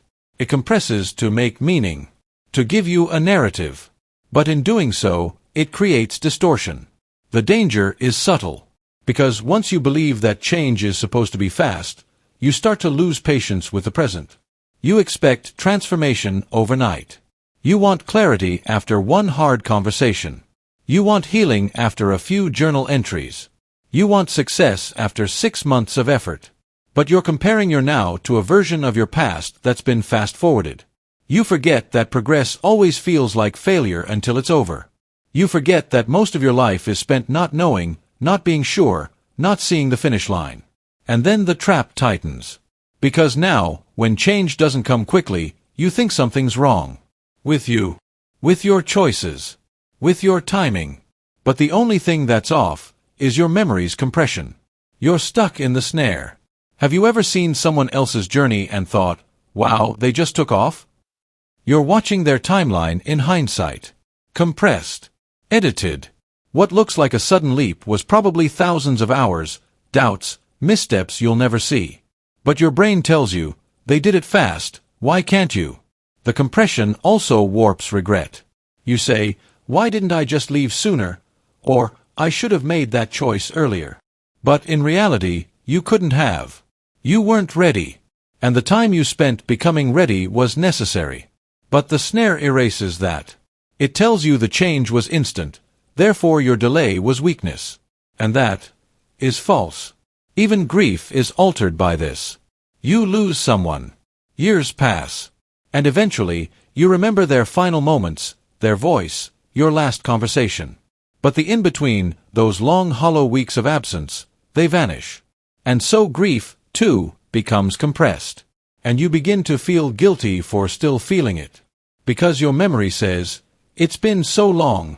But your body remembers the time that passed differently. It still echoes with the real pacing of loss. That's the thing about time. We don't live in clocks. We live in felt time. And felt time doesn't move in minutes. It moves in moods. Some days are short because they're routine. Some hours feel eternal because you're in pain. But when you look back, you don't see how it felt. You only see that it passed. So what do we do? First, name the snare. Say it aloud. I'm compressing. When you start to judge your present based on your past speed, pause. Remind yourself that nothing was ever as fast as it now seems.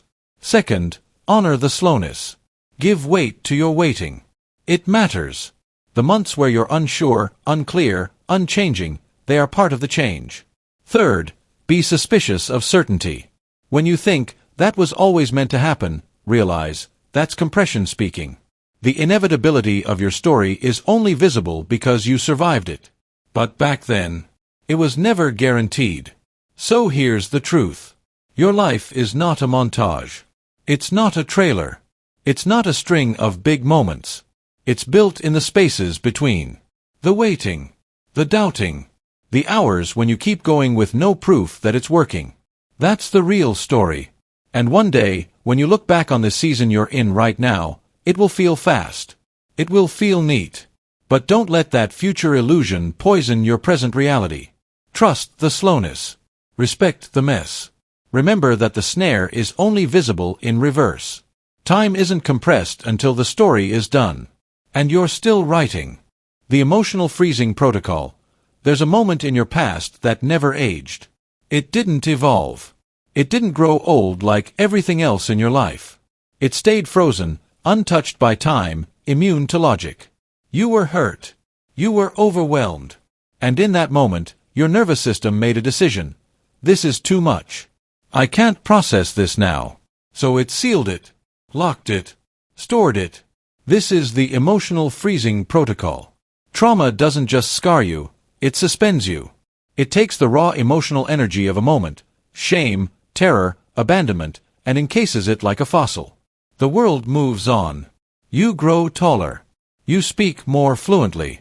You take on jobs, relationships, bills. But that part of you, the one who felt the first wound, remains stuck. Not in memory. In emotion. Every time you revisit that experience, voluntarily or involuntarily, it doesn't feel like a distant past. It feels current. Your chest tightens. Your breath changes. Your mind floods. Because your body doesn't know this happened years ago. It reacts like it's still happening. That's the trap. When trauma hits, the rational brain often shuts down. The emotional brain, the amygdala, goes into overdrive. And if the event overwhelms your ability to process it, your system can't convert it into narrative. It can't say, "This happened. It's over. I'm okay." Instead, it stores it in fragments, sounds, images, physical sensations. And every time your nervous system detects a similar signal, it plays the old recording. Not as a story, as a feeling. And the worst part, the feeling doesn't change. It doesn't mature with you. It doesn't evolve as you gain wisdom. It replays in the exact same intensity it had the first time. It's emotional time travel, with no control. So you find yourself overreacting to small things. You hear a tone in someone's voice and suddenly you're 7 years old again, being yelled at. You see someone walk away from you in an argument and suddenly you're reliving the night someone important left for good. Your adult self tries to rationalize, "I shouldn't be this upset." But that logic never touches the frozen part. Because it's not thinking. It's remembering. This is why some wounds feel eternal. It's not that the pain never lessens.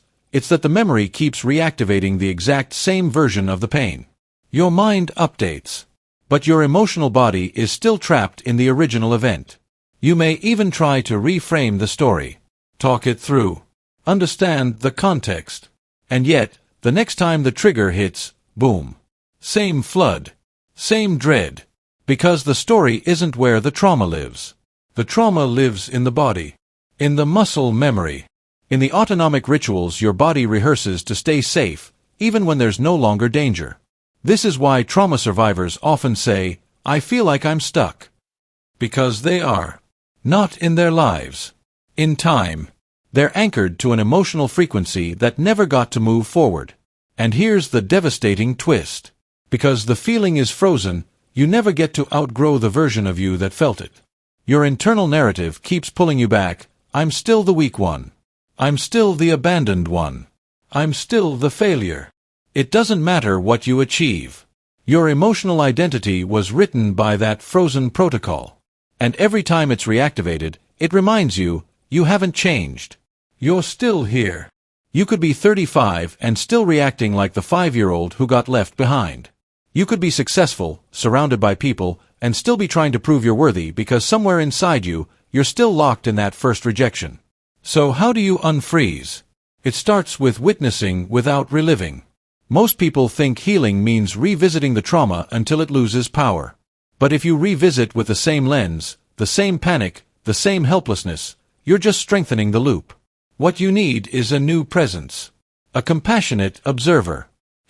You sit with the part of you that froze. Not to fix it. Not to shame it. But to hold it, exactly where it is. You don't say, "You shouldn't feel this way." You say, "Of course you still feel this way. You were never given the chance to feel anything else." That acknowledgement is the first heat. The thaw. Then comes movement. Not dramatic, not violent. Just the slow reintroduction of context. You let the frozen part see that the world has changed. That you have changed. That safety is possible now, even if it wasn't then. This isn't just emotional work. It's neurological. The brain begins to reprocess the memory with the new information. You're not helpless anymore. You're not abandoned. You're not voiceless. And as that message takes root, not just in thought, but in sensation, the loop starts to fade. The protocol that once said, "Freeze to survive," begins to dissolve. And now, something extraordinary happens. The emotion finally gets to move. It shakes. It weeps. It trembles. It expresses what it never could. And then, only then, it can complete its cycle. And you don't forget what happened. But it stops owning you. You can speak about it without drowning in it.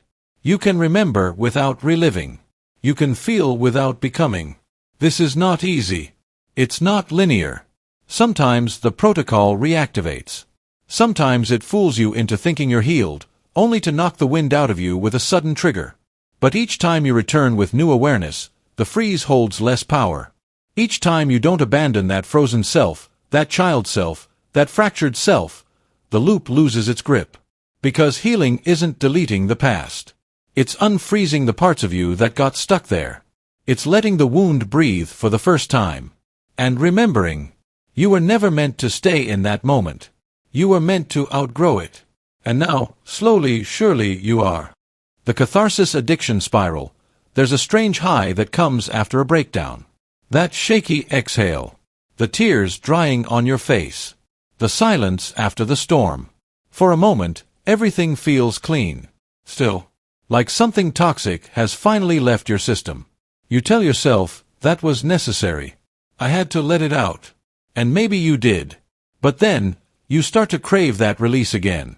This is the catharsis addiction spiral. At first, it looks like emotional honesty. You allow yourself to cry. You speak your truth. You vent. You scream into the pillow. And the wave crashes through you, leaving you raw, but free. It's powerful. It's healing. And it feels like progress. But slowly, unconsciously, something begins to shift. You notice that peace only arrives after collapse. That clarity only comes after chaos. So without realizing it, your brain begins to associate destruction with freedom. You stop seeking balance. You start seeking release. You don't regulate your emotions. You perform them until they explode. And this is where the spiral begins. Because now, you don't just wait for emotional storms, you stir them. You escalate small problems until they break. You pick fights not to resolve anything, but because you need a trigger to unlock the flood inside you. You replay old wounds just to cry again. You create tension, sabotage peace, and ignite drama, not because you're cruel or manipulative, but because some part of you has become addicted to the feeling of after. After the fight. After the breakdown. After the guilt, the apology, the sobbing in someone's arms. You don't want the pain. You want the purge. Catharsis, by definition, is emotional release. It should be healing. But like anything powerful, it can become a cycle. And like all addictions, it starts to consume more than it gives. You begin to mistake volatility for depth. You think emotional intensity equals emotional authenticity. You start believing that peace means you're suppressing something. So you poke your own wounds just to prove they still bleed. Take the couple who argues once a week, not because the issue is new, but because the making up afterward feels like connection. Or the friend who tells the same traumatic story over and over, not to process it, but to feel the rush of sympathy, of emotional significance. Or the artist who can only create after wrecking themselves first, because they've learned that inspiration follows suffering. This isn't conscious manipulation. It's deeper. It's the nervous system learning that collapse equals clarity. That chaos leads to calm. That only after the storm do you feel anything real.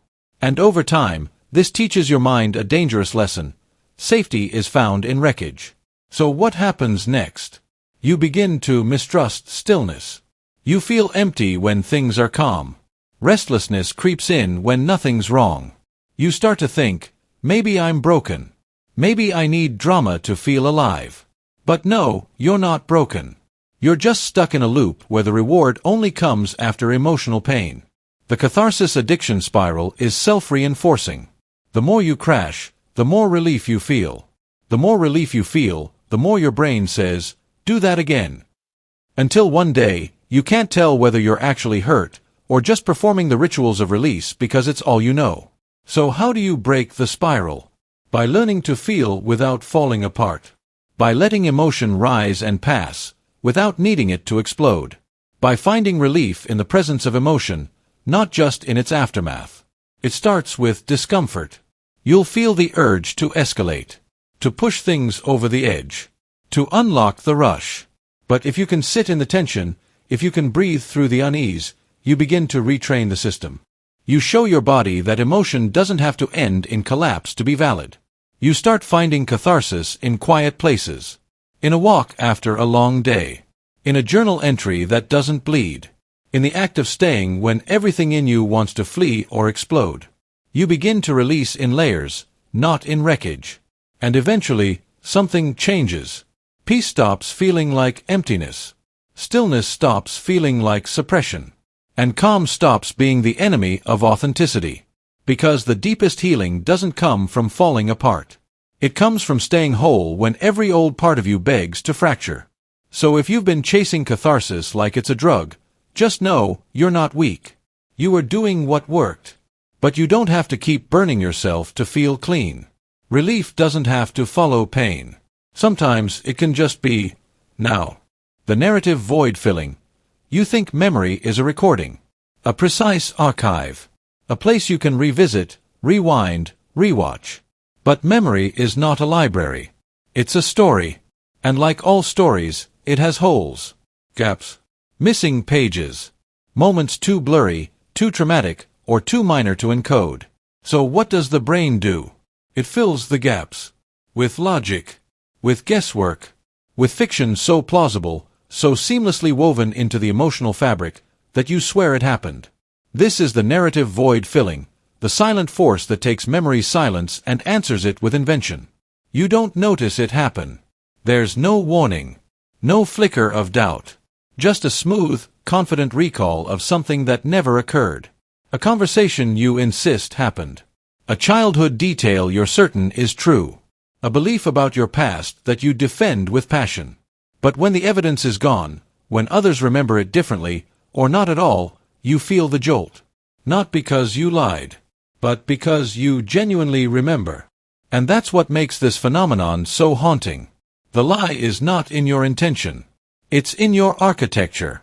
Memory, at its core, is reconstructive, not reproductive. Every time you recall a moment, your brain reassembles it. Like opening a dusty box of puzzle pieces, and reshaping the image based on your current mood, identity, and beliefs. But when pieces are missing, your brain doesn't leave the puzzle incomplete. It makes up new ones, based on what should have happened, what might have happened, what emotionally fits. And over time, these fictional inserts are reinforced, polished, rehearsed, until they become indistinguishable from the truth.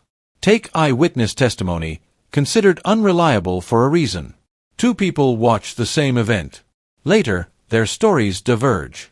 Not because they're dishonest, but because their brains filled different voids. One remembers a red shirt. The other swears it was blue. One insists the argument was loud. The other recalls silence.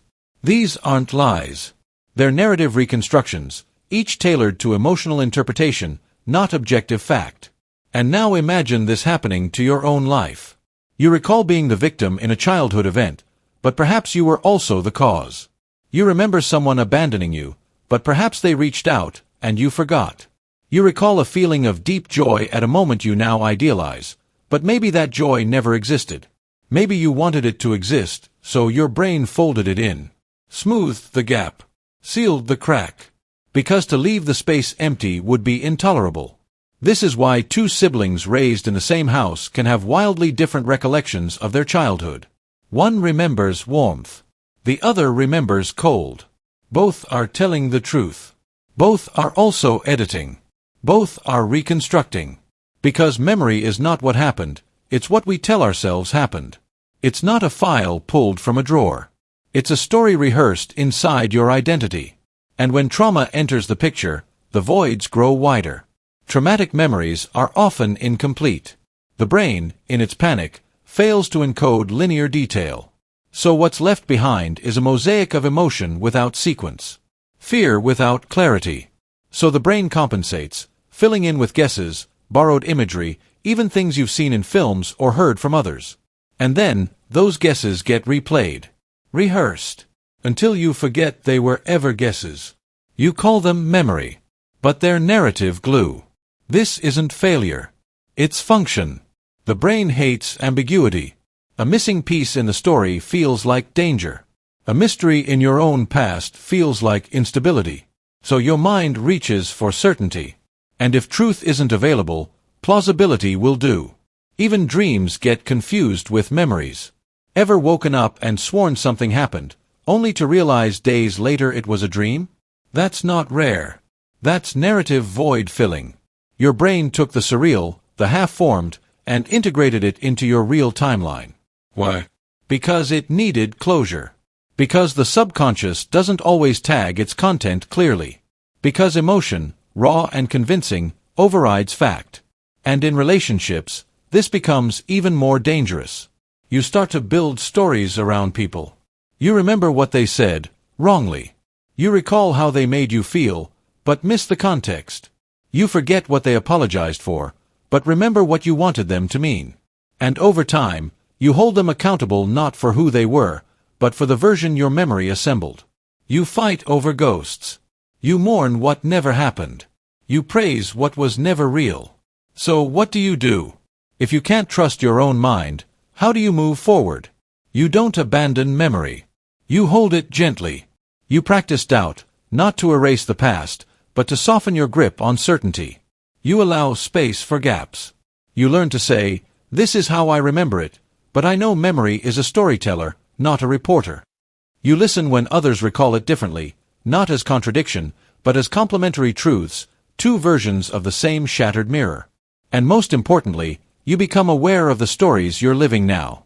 Because the same process that shapes memory also shapes present identity. You may be telling yourself you're broken, or unlovable, or cursed. But those are also stories. Narratives formed in emotional fog. Maybe they too are void fillers, created not from truth, but from fear. So examine them. Question their origin. Peel back the narrative and ask, what was missing when I wrote this? Because sometimes the most dangerous memories are the ones that feel too perfect, too clean, too aligned with who we want to be or what we want to believe. Real memories are messy, incomplete, fractured. And that's okay. It's okay not to know. It's okay to carry mystery. You are not the sum of remembered facts. You are the author of how you carry them. So the next time a memory feels absolute, definitive, emotionally loaded, pause. And ask yourself, is this a recollection or a resolution? Because your brain doesn't need the truth to find closure. It just needs a good enough story. The identity fragment harvest. Every time you adjust yourself to be liked, just a little, you trade a piece of your identity for approval. One harmless compromise. One softened opinion. One silent moment when you wanted to speak. And no one notices. Not even you. But something is gone. And you can't quite name what. This is the identity fragment harvest. You're not being attacked. You're being eroded. Slowly. Quietly. Piece by piece. Every nod of agreement when you didn't mean it. Every compliment you chased. Every belief you reshaped to match the room. These aren't moments of adaptation. These are moments of extraction. Your authenticity is being siphoned, not all at once, but in tiny, forgettable fragments. And every fragment you give away creates an empty space. At first, you barely feel it. You still recognize yourself in the mirror. You still think your thoughts are yours. But over time, the shape begins to change. The hollow parts start to ache. And that ache drives you to look outward, for more approval, more affirmation, more evidence that you still exist in the eyes of others. You think you're building identity, but you're just refilling the spaces where your real self used to be. This isn't about being fake. It's not about pretending. It's about being subtly rewritten by the gravitational pull of acceptance. We're wired to belong. But belonging often asks us to bend. And if we bend too far, too often, we don't bounce back. You can feel it when it's happening. A voice in your gut goes quiet. A thought crosses your mind, and then backs away. A feeling knocks on the door, but you don't answer. Because it might disturb the image. Because it might disappoint someone. Because it might cost you the moment of being seen. And the more you do it, the better you get at it. You become skilled at reading rooms, at shaping yourself to match expectations, at hiding edges, softening lines, polishing the raw into something acceptable. But each performance leaves a residue, a whisper of what was lost. And one day, you try to express who you are, but nothing comes out. You don't know what you think. You don't know what you want. You feel like a reflection of everyone you've ever tried to impress. And you wonder, where did I go? Because the truth is, you've been harvested. Not by force. Not by cruelty. But by your own need to be loved, admired, accepted. Every time someone praised the version of you that wasn't fully real, you locked that version in. Because it worked. It got attention. It made you feel safe. And so you kept giving more of yourself to feed it. This is how the harvest grows. Not from one moment of weakness, but from 1,000 silent trades. And eventually, you build a self not from wholeness, but from echoes. What makes it worse is that the world rewards this fragmentation. Social media amplifies your best angles.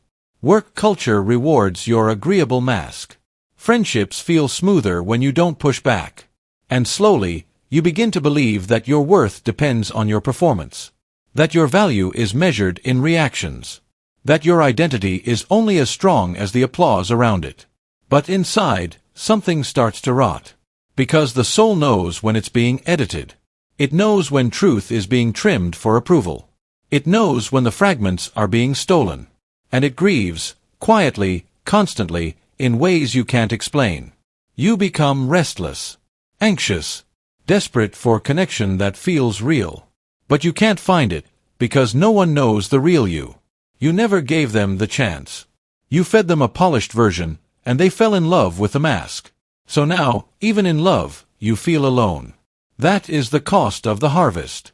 But it doesn't have to stay this way. You can stop the leak. You can call the fragments back.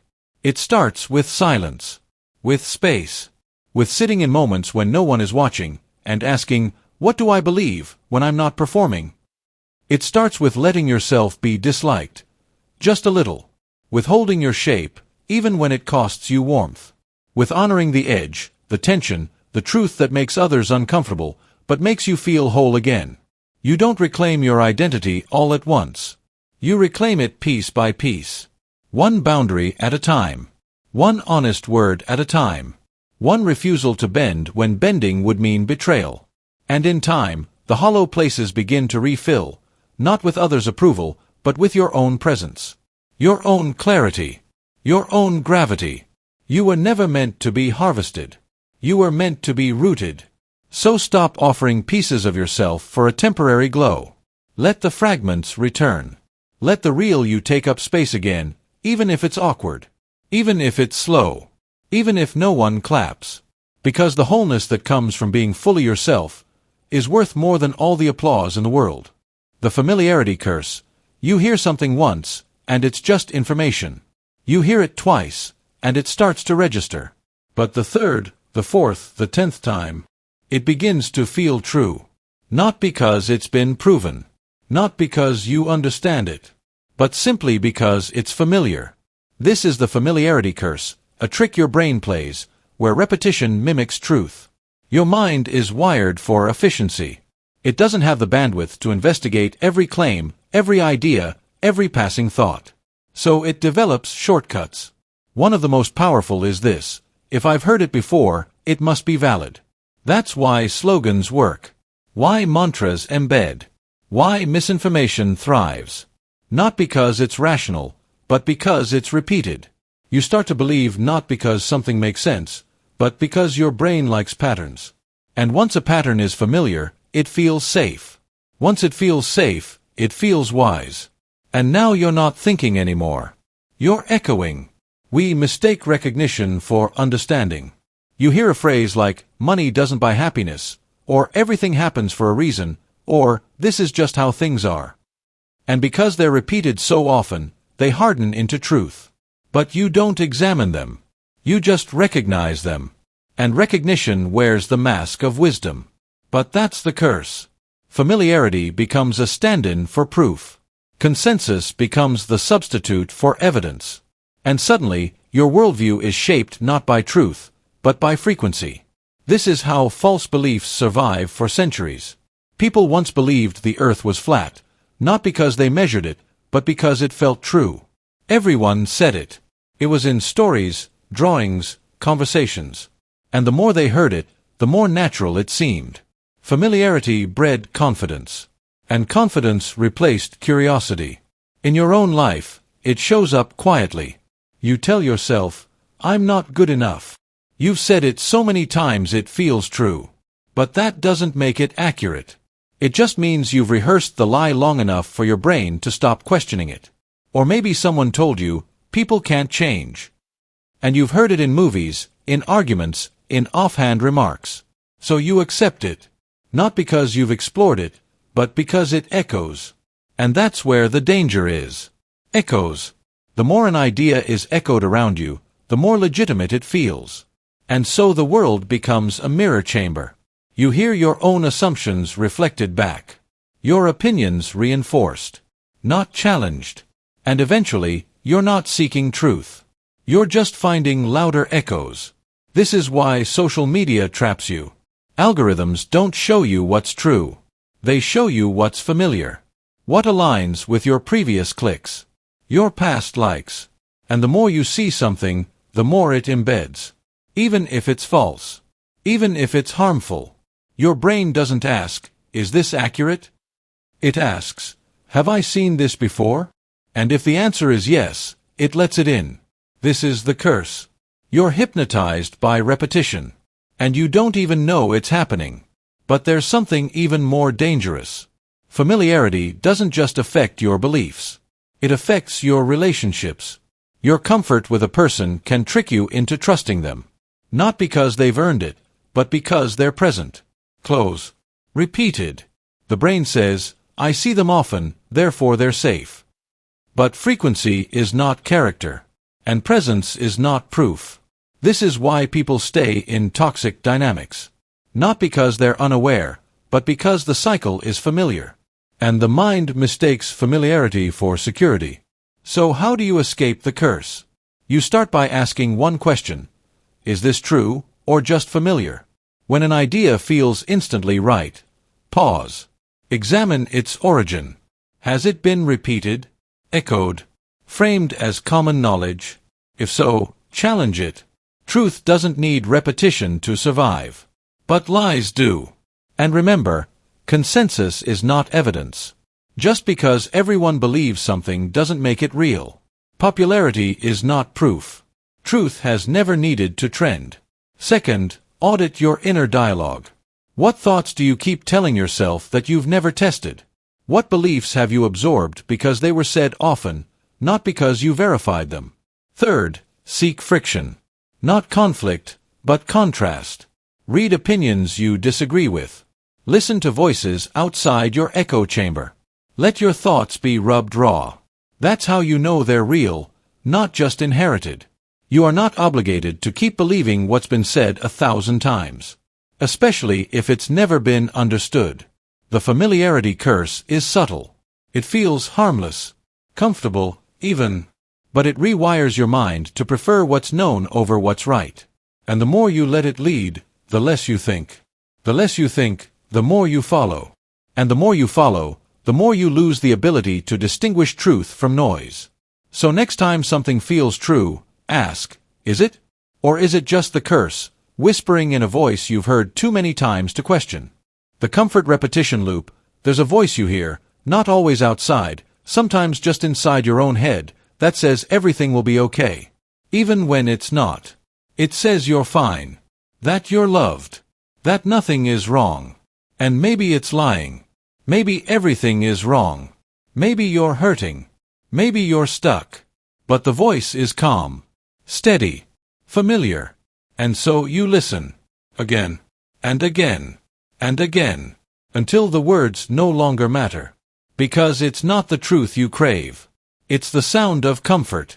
This is the comfort repetition loop. It's the strange and dangerous way your nervous system learns to prefer familiar lies over painful truths. Not because you're weak. Not because you can't handle reality. But because your body, at its core, is wired to survive discomfort, not solve it. When a phrase is repeated in a soft tone, something gentle, something predictable, it bypasses your critical thinking. It tells your nervous system, you're safe now. And safety, to the body, is more important than accuracy. Imagine someone repeating, it's not a big deal, every time you cry. Or, you're overreacting. Or, you're so strong, you'll get through this. These phrases seem kind. But if they come at the wrong time, or if they ignore what's real, they become scripts. Scripts that your brain records. And eventually, you start saying them to yourself. Even when they're false. Even when they're killing you quietly. It doesn't even need to be words. Repetition itself is regulating. The human brain loves patterns. We hum to calm ourselves. We rock back and forth. We tap. We repeat rituals, mantras, behaviors, because sameness feels safe. And whatever gets paired with that repetition, even a lie, gets absorbed as emotional truth. So what starts as, I'm fine, becomes a spell. And soon, you're casting it without thinking. The breakup devastated you. But you keep saying, I'm better off this way. The job suffocates you. But you tell yourself, this is just how adulthood works. Your friend hurts you again and again, but you repeat, they mean well. Because the words are soft. And they've been repeated so many times. Your body now believes them more than it believes your pain. That's the trick. The body doesn't care if it's a lie. It cares if it's familiar. Even when something hurts, if it's repeated in the same way, with the same rhythm, your nervous system will adapt to it. It will crave it. It will protect it. And now when truth tries to enter, when someone says, no, this isn't okay, or you deserve better, or this is abuse, your body rejects it. Not because it isn't true, but because it's new. Unfamiliar. And unfamiliar means unsafe. Now you're trapped. Because the lie has become the lullaby. And you're addicted to the lullaby. This happens in relationships, in families, in systems. It happens in propaganda, in gaslighting, in self-sabotage. You hear the same phrases enough times, and they don't just become believable, they become soothing. They train your body to associate untruth with calm. And once that loop is set, the opposite becomes true too. Truth becomes threatening. Challenge becomes danger. Discomfort becomes trauma. So now, even thinking of breaking the pattern creates panic. Leaving the job. Ending the relationship. Setting the boundary. Saying, "This hurts." Your heart races. Your chest tightens. You want to scream.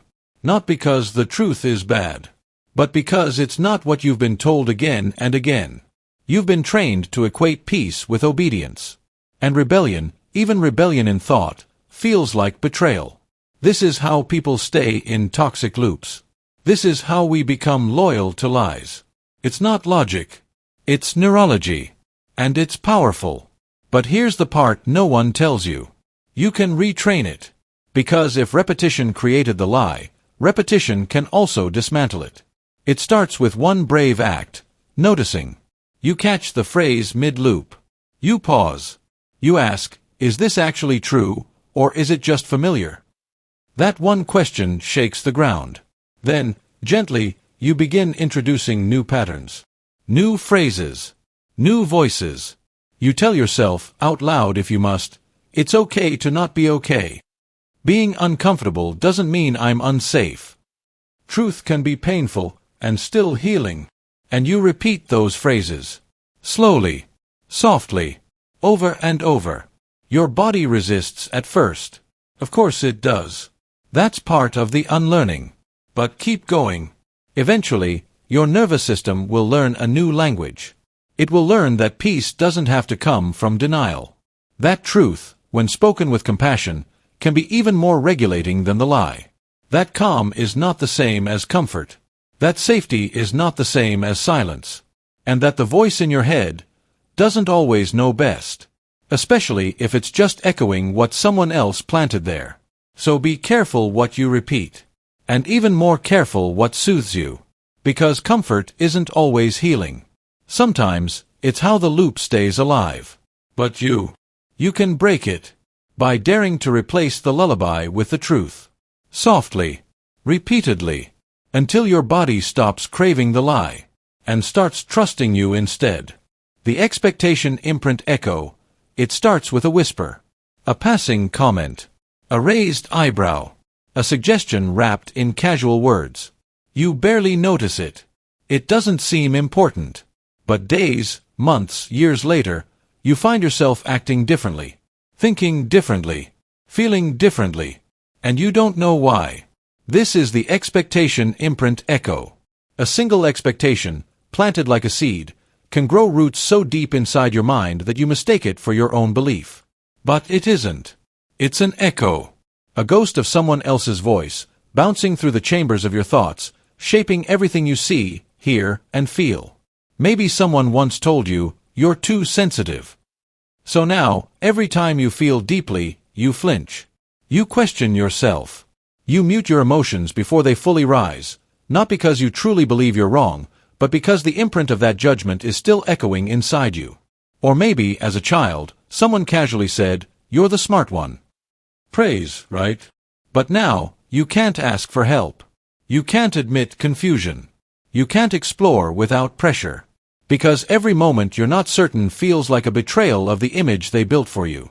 Expectation doesn't just guide behavior. It reshapes identity.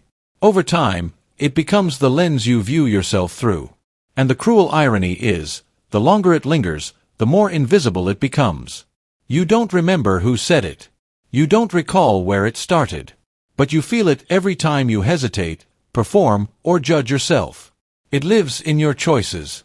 It breathes in your reactions. It whispers when you try to rest, or dream, or speak freely.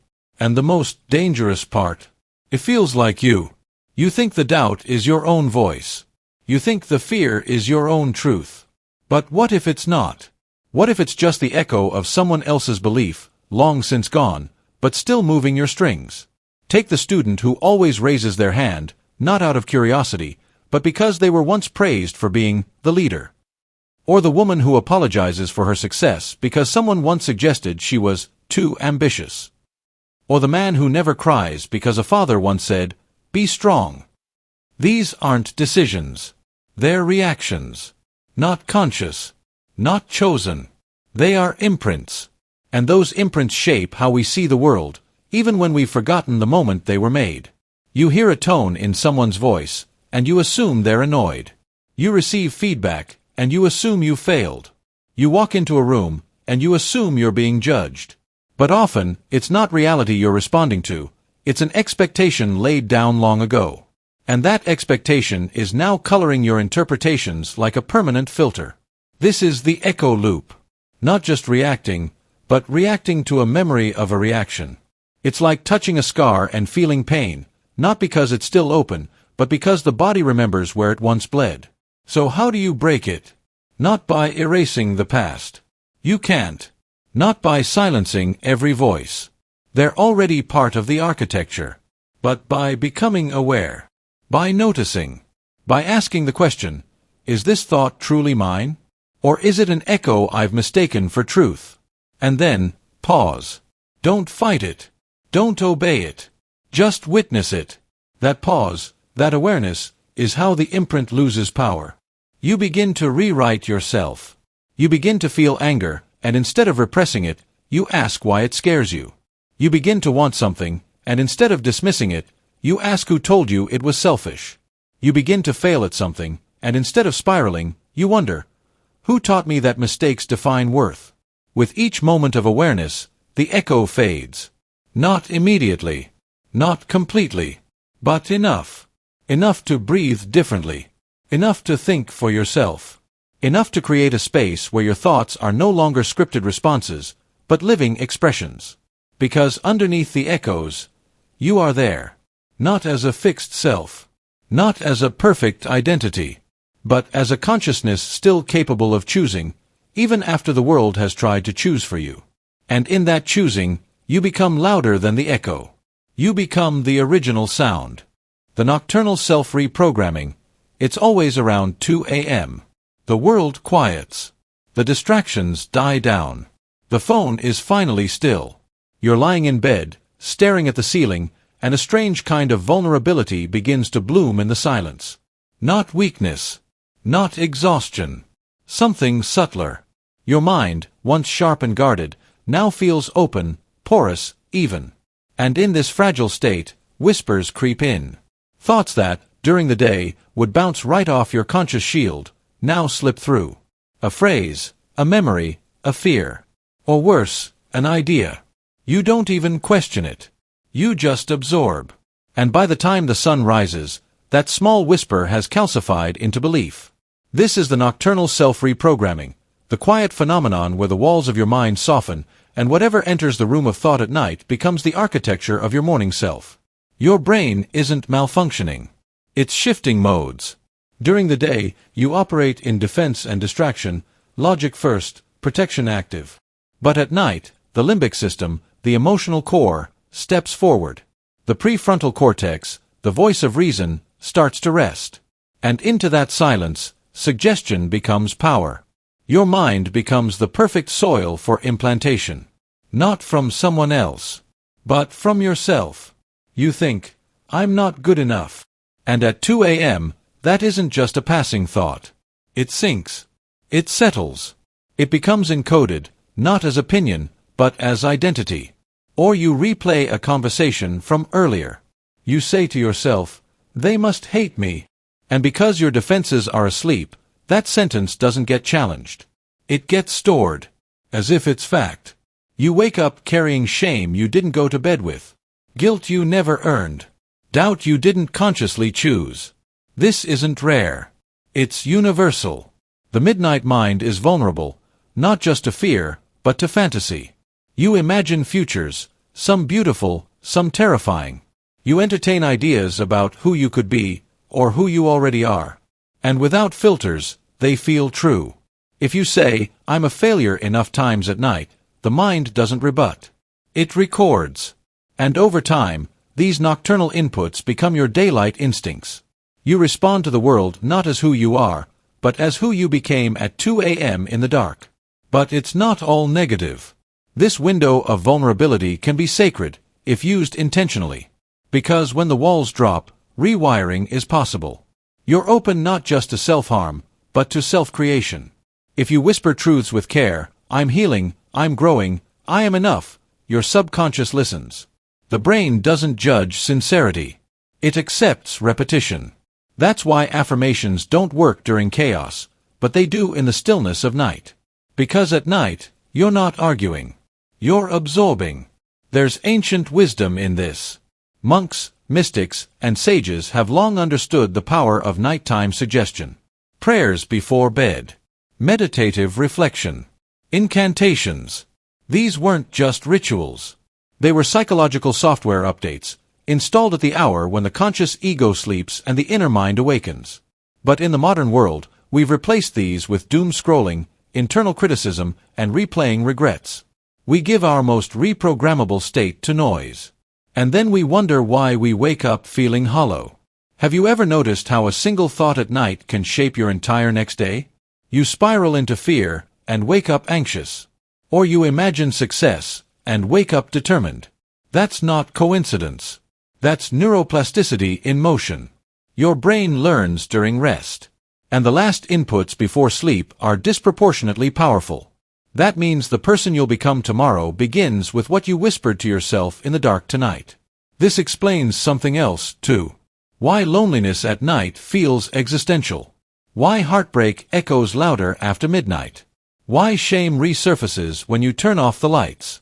It's not just that you're alone, it's that your inner narrator has the stage. And without the usual audience of distraction, you start believing the script. But here's the twist, you're also the writer. If you've ever caught yourself crying for reasons you can't explain at 3 a.m., or suddenly realizing a truth you've been avoiding all day, it's because night removes the ego's filter. And what's left isn't weakness. It's raw code. Changeable. Vulnerable. Sacred. And if you speak gently, that code shifts. So here's the question. What are you programming into yourself when the world sleeps? Are you whispering self-destruction? Or self-respect? Are you replaying trauma, or rewriting your identity? Because your 2 a.m. self is not the problem. It's the portal. To see clearly. To feel honestly. To suggest differently. So tonight, when the noise fades and the weight of the day falls away, listen closely, not to the panic, but to the opportunity. Don't let your last words to yourself be cruelty. Don't let fear be the voice that gets the final say. Whisper something healing. Something honest. Something kind. Because the mind may fall asleep, but the soul listens. And what you say in the dark becomes who you are in the light. The choice illusion chamber.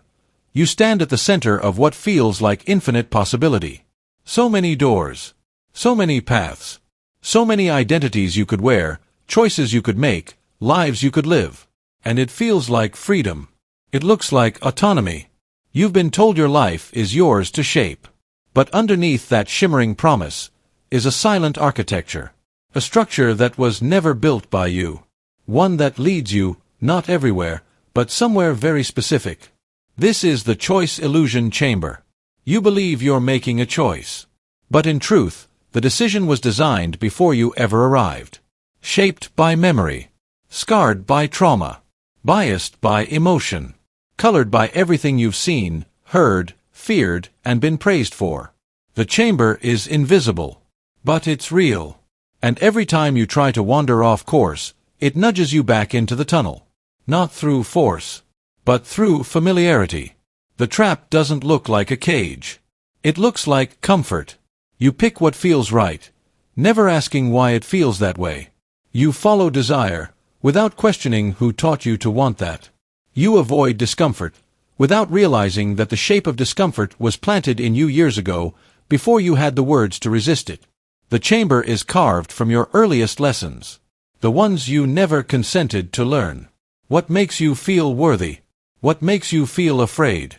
What makes you feel safe? These lessons form walls. And the walls narrow your path until you're only walking the one route that feels right. Not because it's free, but because it's familiar. And the more intelligent you are, the more elaborate the illusion becomes. You rationalize your choices. You call them values. You dress them in language that sounds like autonomy. This is what I want. This is what I believe. This is who I am. But the chamber smiles, because it knows exactly why you said those things. It gave you the script. This is why people repeat the same relationships over and over. Why we recreate childhood wounds inside adult decisions. Why someone born in fear finds chaos exciting, and someone raised in praise becomes addicted to approval. Your decisions are echoes. Your options are curated. And even your rebellion is often pre-approved. The chamber is clever. It never says, you must. It says, you may. But the menu it gives you is limited. Every choice on it leads to a variation of the same outcome. Different colors. Same shape. So you keep choosing, and wondering why nothing changes. And when you do try to break free, when you step outside the expected, it hurts. It's dizzying. It feels wrong. Not because it is, but because the walls taught your body what right was supposed to feel like. So even liberation feels like danger. And you retreat, not because you failed, but because the tunnel whispered, see? This is what happens when you try to leave. But what makes the choice illusion chamber so powerful is that no one told you it exists. And if they did, you wouldn't believe them. Because the illusion feels too close, too natural, too earned. You built your life inside it. Decorated it with routines, rituals, relationships. You've confused it for reality. So how do you escape a chamber you can't see? You don't break the walls. You find the edges. You start by pausing before each decision, and asking, where did this impulse come from? Who taught me to crave this outcome? Would I still choose this if no one ever knew I chose it? You listen for silence. You watch for reflexes. You test discomfort. And most importantly, you start choosing the thing that feels off-script. Not reckless. Not self-destructive. Just unfamiliar. Just real. Because freedom isn't having more choices. Freedom is seeing the chamber. And deciding anyway. You will feel resistance. Your nervous system will scream. Your thoughts will demand safety. But that resistance isn't proof that you're wrong. It's proof that you've found the edge. That you've reached the place where the script ends, and your real agency begins. True choice isn't comfortable. It's terrifying. Because the moment you step out of the tunnel, there are no signs. No praise. No guarantee. You are no longer moving by reflex. You are no longer protected by your history. You're exposed. But you're real. And in that raw, uncertain place, you finally feel something that doesn't echo from the past. Something that doesn't depend on the chamber's approval. A knowing. A pull. A moment that belongs only to you. That is freedom. And it's not found inside the illusion. It's found in the refusal to let your mind's architecture make the same choices for you, over and over again, while you keep calling it free will. So the next time you're standing at a crossroads, don't ask, which option feels most natural? Ask, which path wasn't built by my past? And take one step, just one, toward the version of you that the chamber was designed to suppress. That's how you begin to escape. Not by destroying the chamber, but by choosing to see it. The emotional palimpsest, you think you've moved on. You think the wound has healed. You smile. You work. You laugh at things again.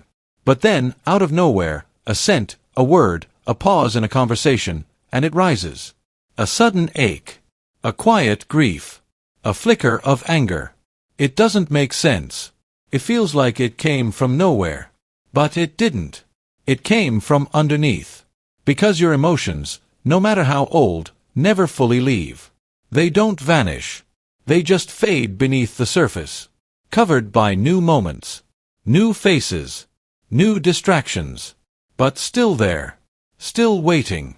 Like ink beneath erased ink. This is the emotional palimpsest. In ancient times, parchment was reused. A scribe would take an old scroll, scrape away the words, and write something new on top. But the old words never truly disappeared. Given enough time, they'd begin to bleed through. Ghosts beneath the surface, whispering the original story. That's what your emotional life is like. You go through something. It hurts. You cry. Or maybe you bury it. Maybe you don't let yourself feel it at all. Time passes. You move forward. But all you're doing is layering. Layer after layer. And beneath each one is the memory of what came before. An old heartbreak covered by new love. A childhood insecurity buried beneath adult confidence. A betrayal overwritten by forgiveness, but not erased. The original marks remain.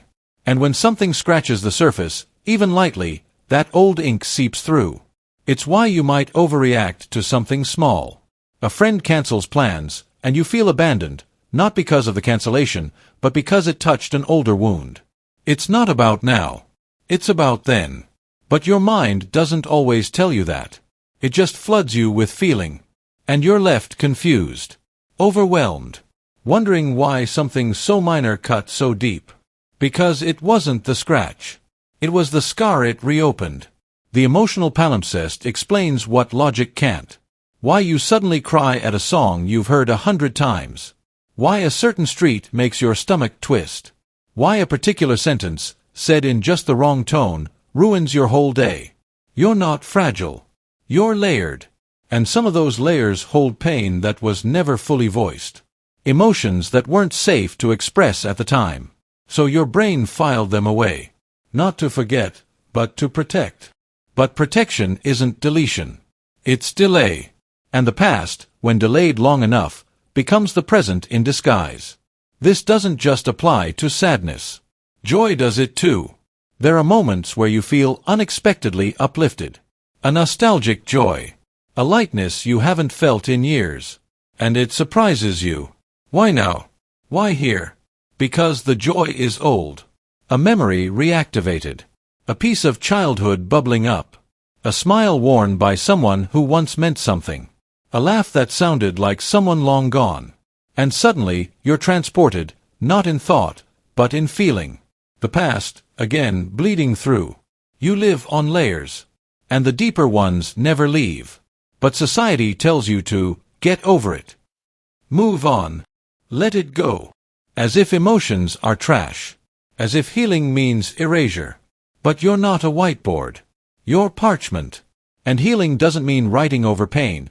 It means learning how to read both stories at once. You can love someone new while still feeling echoes of an old goodbye. You can succeed today while still carrying the voice of someone who once told you you wouldn't. That doesn't make you broken. That makes you honest. Human. The Emotional Palimpsest also explains why we repeat. Why we find ourselves in patterns. Attracted to familiar dynamics. Triggered by familiar tones.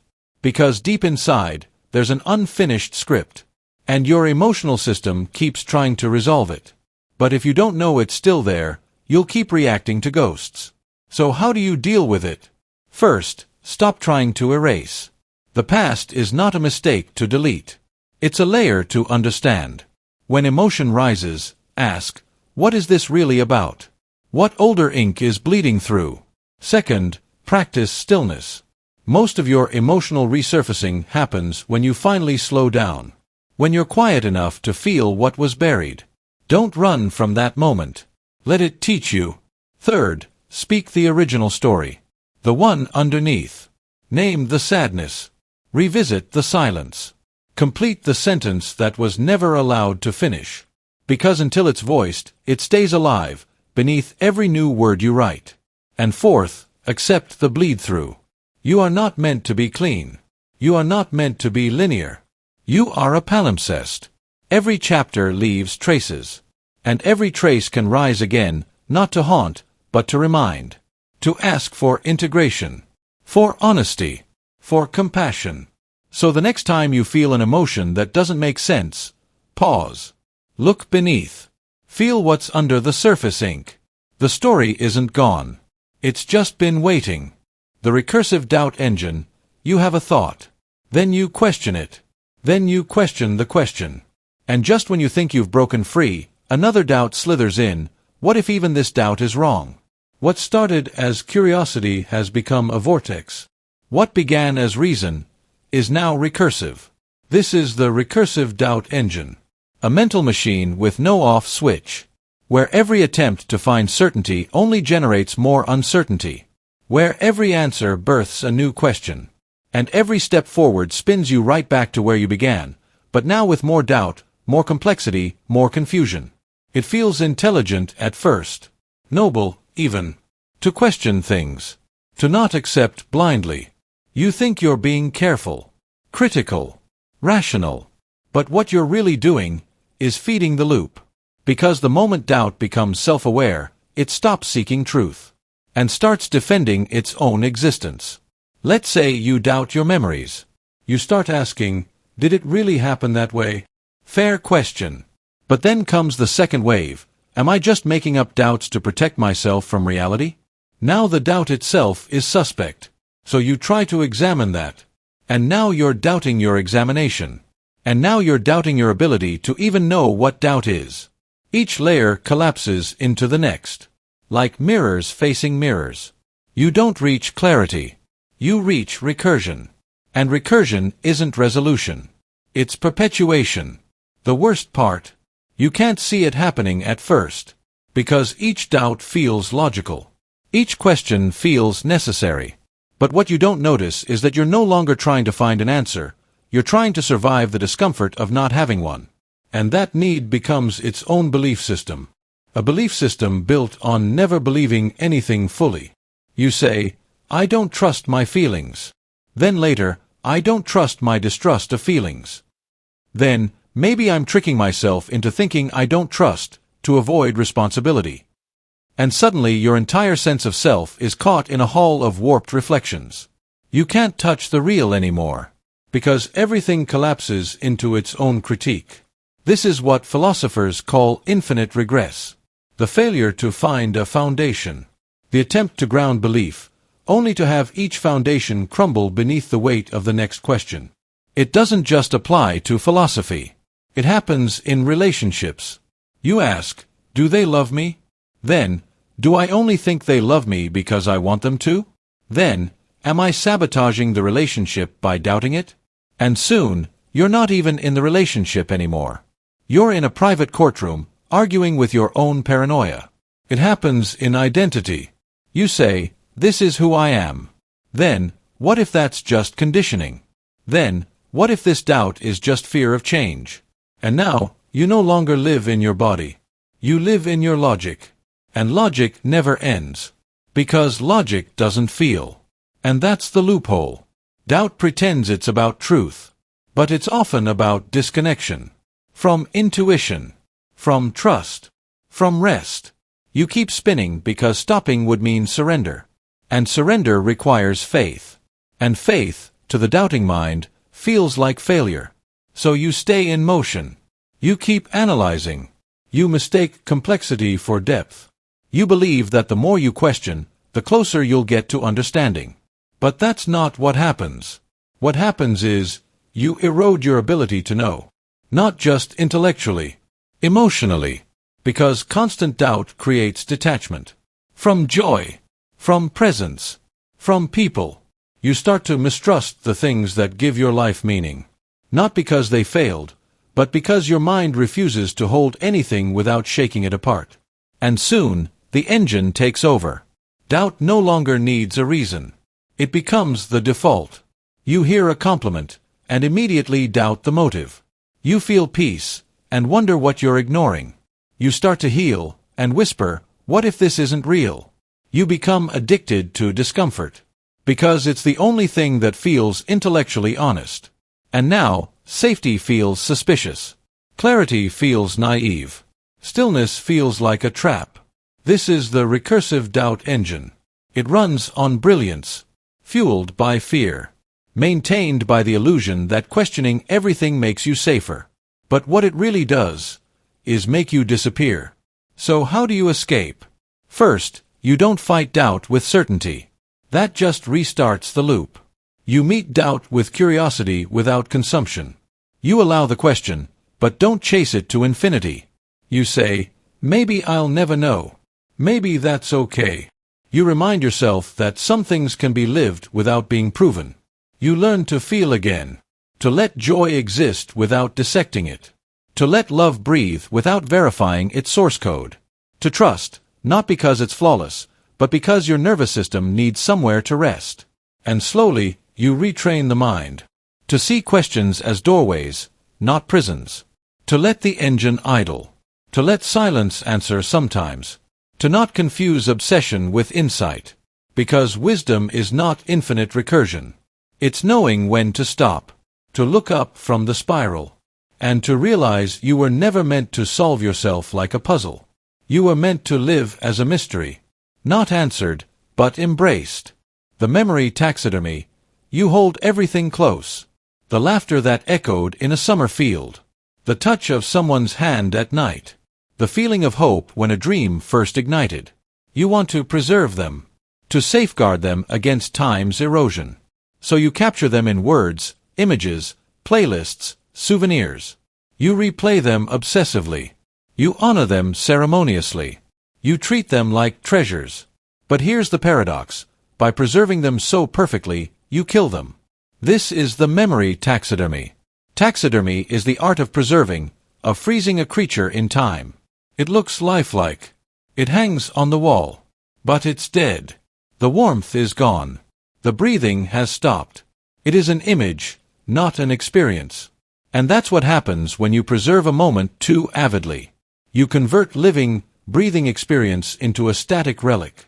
You lock it behind glass. You admire it. But you can never touch it. You can never feel it again, not truly. Think about the couple who records every date night. Every sunset. Every first, captured in photos, captions, hashtags. They revisit them endlessly. They build a shrine. But the real smiles, the warmth of presence, that's gone. All that remains is the representation. A snapshot. A script. Or the person who chronicles every step of a journey. They journal. They post. They document. They preserve. But after some time, the journey isn't theirs, it's the documentation. And living becomes secondary to collecting. What you preserve becomes untouchable. Try to relive a preserved memory, and you encounter something strange. It feels familiar, but distant. Like a painting of a sunset instead of the sun on your face. Instead of warmth, there's chill. Instead of presence, there's absence. And the trap deepens. Because you start chasing authenticity through these preserved moments. You say to yourself, if I just get that one perfect shot, that one ideal memory, then I'll have it forever. But memories are not trophies. They are fluid. They are living dialogues between past and present. And when you stuff them in a museum of your mind, you kill their ability to speak. The memory taxidermy doesn't feel like death. It feels like perfection. It feels like honor. You feel safe within the boundaries of memory, untouchable by pain or change. You replay the moment until the edges are smooth and familiar. And then you stop living, because the preserved becomes the measure of real. Because now, nothing in the present compares. Nothing can match the preserved ideal. And so, you stare up at the past, bright, still, unreachable, and you feel empty. Think of the musician who stops writing new songs because she's worshipping the one she recorded in her 20s. Or the father who shows the same birthday video every year, slowing it down, soaking in the fake nostalgia. Or the traveler who never travels again because he's convinced nothing will ever match that one perfect sunrise in Bali. And so, the present becomes a pale imitation. A perpetual rehearsal for the perfect memory that can never be relived. But here's the paradox. Memories are meant to change. You're meant to visit them, but not to live in them. To honor them, but not to fossilize them. To learn from them, and then let them go. Stopping the taxidermy begins with awareness. Notice when you treat memory like a trophy. When you pause the moment to photograph rather than feel. When you replay rather than be present. When you compare now with the preserved then. You begin to shift from conserving to conversing. From trophy to tapestry. You let the memory breathe. You allow it to shift in meaning. You let it weave itself into your current self, not hang on a museum wall. This means sometimes letting go. Letting the photo stay on your phone, not your wall. Letting the video stay in your head, not your heart's altar. Letting certain memories become gestures, not monuments. And here comes the surprise. The memory remains. But alive. Full of echoes that change as you change. It visits you unexpectedly. It warms you without defining you. It remembers you rather than being remembered by you. Present and past breathe together.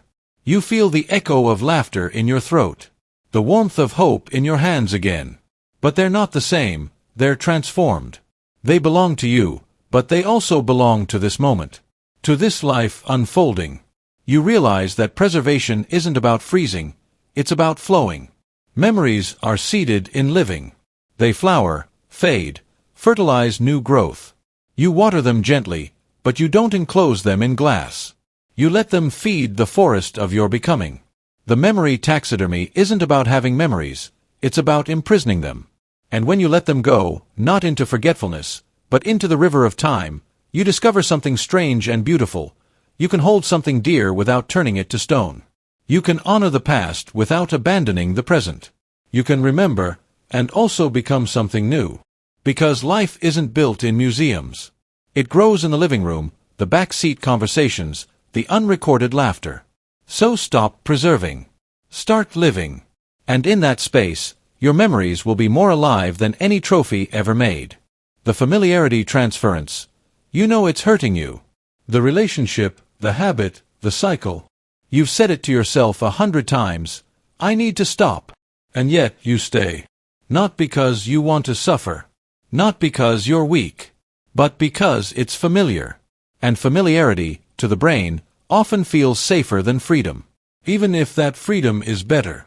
Even if that familiarity is poison. This is the familiarity transference, the hidden process by which your nervous system trades pain for predictability, trauma for comfort, and danger for the illusion of safety. It's not a conscious choice. It's instinct. Deep, primal programming. Your brain doesn't seek happiness, it seeks what it can predict. Because what's predictable feels survivable. And what's new, even if it offers healing, feels like risk. So you return to what you know. Even if what you know is breaking you. You've seen it before. The person who keeps going back to the partner that wounded them. The employee who tolerates a job that kills their spirit. The addict who runs to the substance that burns their life down. And you wonder, why? Why stay in what clearly causes suffering? But the question isn't why they stay. The question is what the familiarity represents. Because for the brain, repetition equals safety. Not because it is safe, but because it's known. It's patterned. And to a nervous system shaped by chaos, the most dangerous thing isn't pain, it's uncertainty. Think of a child raised in a volatile home, where love was inconsistent, where anger arrived without warning. That child doesn't just grow up and leave those patterns behind. They internalize them. Their brain wires itself around them. So later in life, when they enter a relationship that mirrors that chaos, it doesn't feel bad at first, it feels recognizable. Like home. Like something they know how to survive. And so they stay. Not because it's good, but because it's familiar. That's the transference. You transfer the emotional imprint of your past onto the present. You recreate the feelings you once knew, because deep down, those feelings feel like you. The heartbreak. The tension. The fear. You don't seek them out consciously. But when they appear, your nervous system relaxes. Not in comfort, but in certainty. This is why people sabotage their own growth. Because healing feels alien. Peace feels eerie. Stability feels suspicious. If you've spent years surviving chaos, calm doesn't register as safety, it registers as the calm before the storm. And so you create disruption. Not because you want to fail, but because failing is familiar. Because failing feels like you.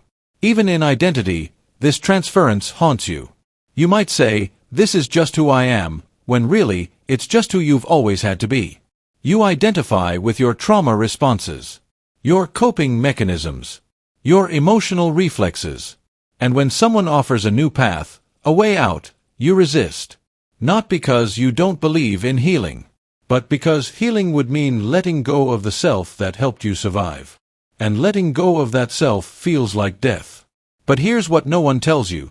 The Familiarity Transference doesn't just steal your freedom, it also hides your truth. It teaches you to trust patterns, not possibilities. It makes you believe that anything unfamiliar must be unsafe. So you reject opportunities. You walk away from healthy love because it feels too quiet.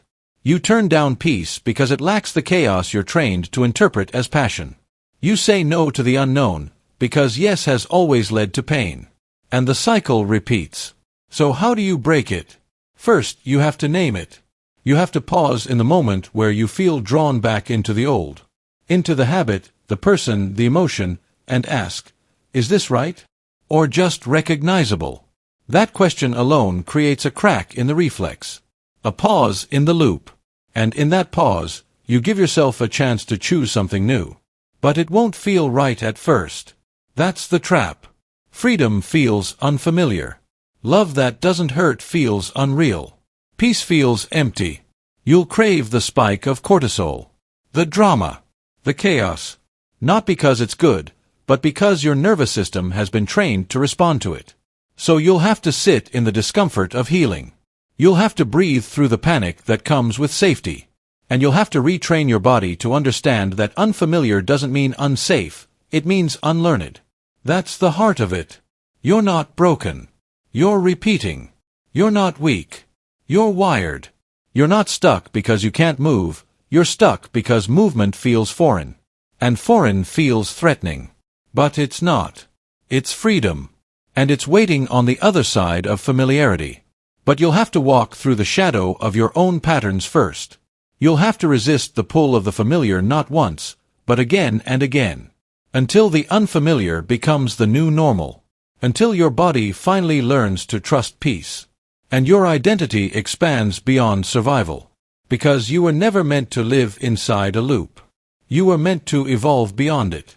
So the next time you feel that pull, that magnetic return to what you've outgrown, ask yourself, do I actually want this, or do I just recognize it? And then, choose differently. Even if your whole body screams for the familiar.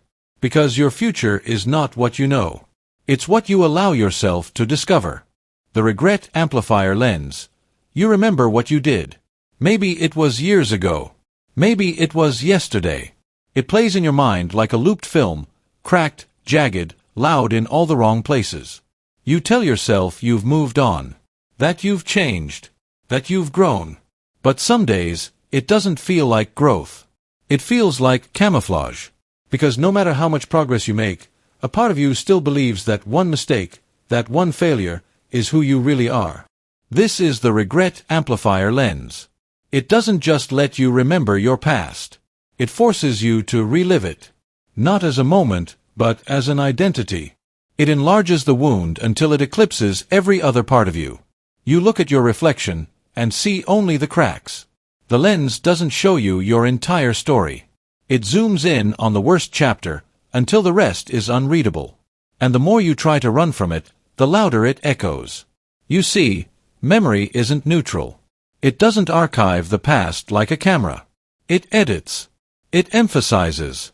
It distorts. And regret is the emotion that grabs the pen and rewrites everything in bold, unflattering ink. When you feel regret, your brain doesn't just store the event, it stores who you were in that moment. And then it plays it back at full volume, again and again, until that version starts to feel like the truest one. You might have succeeded since then. Healed since then. Been forgiven since then. But the amplifier doesn't care. It filters everything new through the lens of what you wish you could undo. It tells you, you're not your wins. You're your weakness. You're not what you've overcome. You're what you failed to prevent. And when you believe that, you shrink. You start questioning the good things in your life. You tell yourself you don't deserve them. That you're faking it. That it's only a matter of time before the past catches up and reveals who you really are.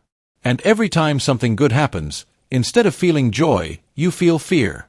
Because the amplifier whispers, this doesn't erase what you did. Nothing will. This is why people sabotage their own happiness. Not because they want to suffer, but because they've mistaken regret for truth. They believe the version of themselves that fell apart is more real than the version that stands today. They wear guilt like it's armor, like it's penance, like they must keep bleeding to prove they've changed.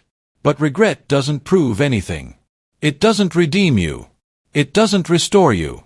It just replays you, over and over, like a punishment disguised as reflection. And worst of all, it isolates you, because regret convinces you that no one else would understand.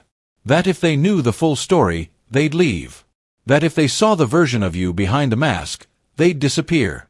So you carry it alone, smiling while breaking, apologizing in silence, afraid to be seen, because being seen might confirm your fear that you are that mistake.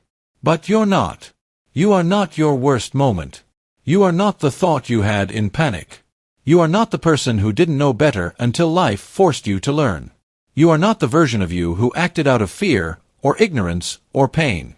You are the version who survived it, who looks back on it not to repeat it, but to understand it, and maybe to forgive it. Because here's what the amplifier never shows you, the full frame. It never shows you the context, the pressure, the confusion, the absence of guidance, the youth, the loneliness, the hurt you were carrying long before you hurt someone else. It never shows you how much you've done since, the quiet accountability, the long nights of remorse, the ways you've changed, bit by bit, when no one was watching. It never shows you your resilience, because it wasn't designed to heal. It was designed to trap. The regret amplifier doesn't care about truth. It only cares about repetition. It feeds on emotional volume, on shame, on the illusion that you are still trapped in the past, when in reality, the door has long been open. But to walk out of that room, you need to stop asking whether you deserve to heal. You need to stop treating guilt like gravity. You need to recognize that regret is a signal, not a sentence. You felt regret because you have a conscience, because you care, because you became someone who can now see clearly what you couldn't see then. That's not weakness. That's growth. But growth isn't loud. It doesn't announce itself. It doesn't erase the past. It simply keeps walking forward, step by trembling step, until one day you realize you are no longer the person in that memory. And you never will be again. So if the amplifier tries to drag you back, turn the volume down. Look at your life not through the lens of shame, but through the lens of compassion. The kind of compassion you'd give to a friend. The kind of grace you've given to others 1,000 times, but never yourself. Because when you finally see the full picture, the mistake becomes just that, a moment, not a mirror. And then, only then, you can begin to live in the present without dragging the weight of a distorted past behind you. You don't need to forget what happened. You just need to stop believing it's all you are. The shadow integration lure, you decide to face yourself. The real self. Not the curated version, not the public face, but the part you've been avoiding. The shadow. Your anger. Your envy. Your selfishness. Your addictions. You walk into the darkness, eyes open. And for the first time, it feels like truth. It feels like power. But that's where the trap begins. Because facing your shadow can become a performance. A ritual. A fixation. A mirror maze with no exit. This is the shadow integration lure, the seductive idea that introspection is always progress. It starts with honesty. Brutal, refreshing honesty. You stop pretending. You look at your flaws. You name them. You feel the raw edge of suppressed emotions. You sit with discomfort, shame, fear. And for a while, it feels noble. Necessary. You're healing, right? You're doing the work. But then it never stops. You go deeper. Then deeper again. You examine every action, every thought, every reaction. You pick apart your motives. You watch yourself like prey. And slowly, your life becomes a dissection table. Nothing escapes the scalpel. You call it self-awareness. But really, you're stuck in analysis. Circling your shadow over and over until the act of observing replaces the act of living. And here's the paradox. Shadow work, in its purest form, is meant to liberate you. To help you integrate what you've denied, and become whole. But the lure twists that purpose. It tells you, you're never done. That if you feel uneasy, it must mean there's more shadow, more wounds, more layers. And now, every emotion becomes a diagnosis. Every joy must be questioned. Every piece must be dismantled. You're not healing anymore, you're unraveling. It feels spiritual, intellectual, even enlightened. But sometimes, it's just avoidance in disguise. Avoidance of risk, of vulnerability, of actually changing your patterns in the real world. Because as long as you're working on yourself, you don't have to step into uncertainty. You don't have to forgive, or take responsibility, or move forward. You can stay in the cave, analyzing your reflection by torchlight. Safe, alone, stuck. This is not transformation. It's obsession. And like all obsessions, it convinces you it's necessary. You say, I can't date anyone right now, I'm still healing. And 5 years pass. You say, I can't pursue that dream yet, I haven't finished processing my childhood. And the opportunity fades. You say, I don't trust my emotions yet, I'm still exploring my triggers. And eventually, you stop trusting yourself altogether. What began as courage becomes paralysis. What began as inner work becomes inner noise. And the scariest part? It feels virtuous. You feel self-aware. You feel deep. You say all the right words. But you're still circling. Still talking about your shadow as if it's the main character. It's not. Your life is. The lure keeps you in the dark, because it tells you that light is delusion. That if you're happy, you're missing something. That if you're not constantly questioning yourself, you're asleep. But growth isn't measured by how much darkness you stare into. It's measured by how much light you bring out of it. Sometimes, true healing isn't another journal entry. It's taking a walk. Laughing without justification. Loving without analyzing. Trusting your evolution without dissecting every emotion that rises. Yes, your shadow matters. But you are not your shadow. You are the one who witnessed it. You are the one who lived through it. And you are allowed to move on. To grow without perfect clarity. To act without perfect insight. To build without endlessly unbuilding. Integration isn't staying in the cave. It's carrying the knowledge of what the cave taught you into the light. So what can you do? First, watch for repetition. If your inner work feels like déjà vu, you're not integrating, you're looping. Growth leaves footprints. It changes how you act. If that's not happening, something's stuck. Second, ask, is this reflection or avoidance? Are you sitting with your shadow because it's useful, or because it's familiar? Growth often requires leaving the familiar. Third, let go of the idea that you must be fully healed to begin. You won't be. No one is. Start anyway. And finally, remember, you're allowed to stop looking inward for a while. You're allowed to simply live. Laugh. Mess up. Try again. Your shadow is part of you, but it's not the whole story. The lure is powerful. It flatters your intelligence. It rewards your depth. But don't let it keep you underground. You've seen the darkness. Now rise. The sentiment scripting device. There's a strange kind of power most people never notice. It doesn't live in logic. It doesn't live in fact. It lives in tone. In conviction. In the way someone says something, not necessarily because it's true, but because they believe it so completely that your emotional memory starts to rewrite itself. This is the sentiment scripting device. A hidden mechanism inside your brain that quietly updates how you feel about the past. Not through reflection, not through therapy, but through language. Just a few words. Spoken with certainty. Delivered at the right moment. And suddenly, what you thought you felt is no longer what you feel. It works like this. You remember an event. A breakup. A childhood moment. A mistake. You think you understand how it made you feel. Sad, ashamed, forgotten, unimportant. You carry that emotional tone like a badge. Maybe even a scar. But then someone looks you in the eye and says something like, "You were incredibly brave for surviving that." And for a split second, the script changes. That memory you thought was soaked in shame? It now has a thread of courage woven through it. Not because the facts changed, but because the emotional frame changed. And once that frame shifts, the whole painting looks different. This is not metaphor. This is neuroscience. The human brain stores memory as reconstruction.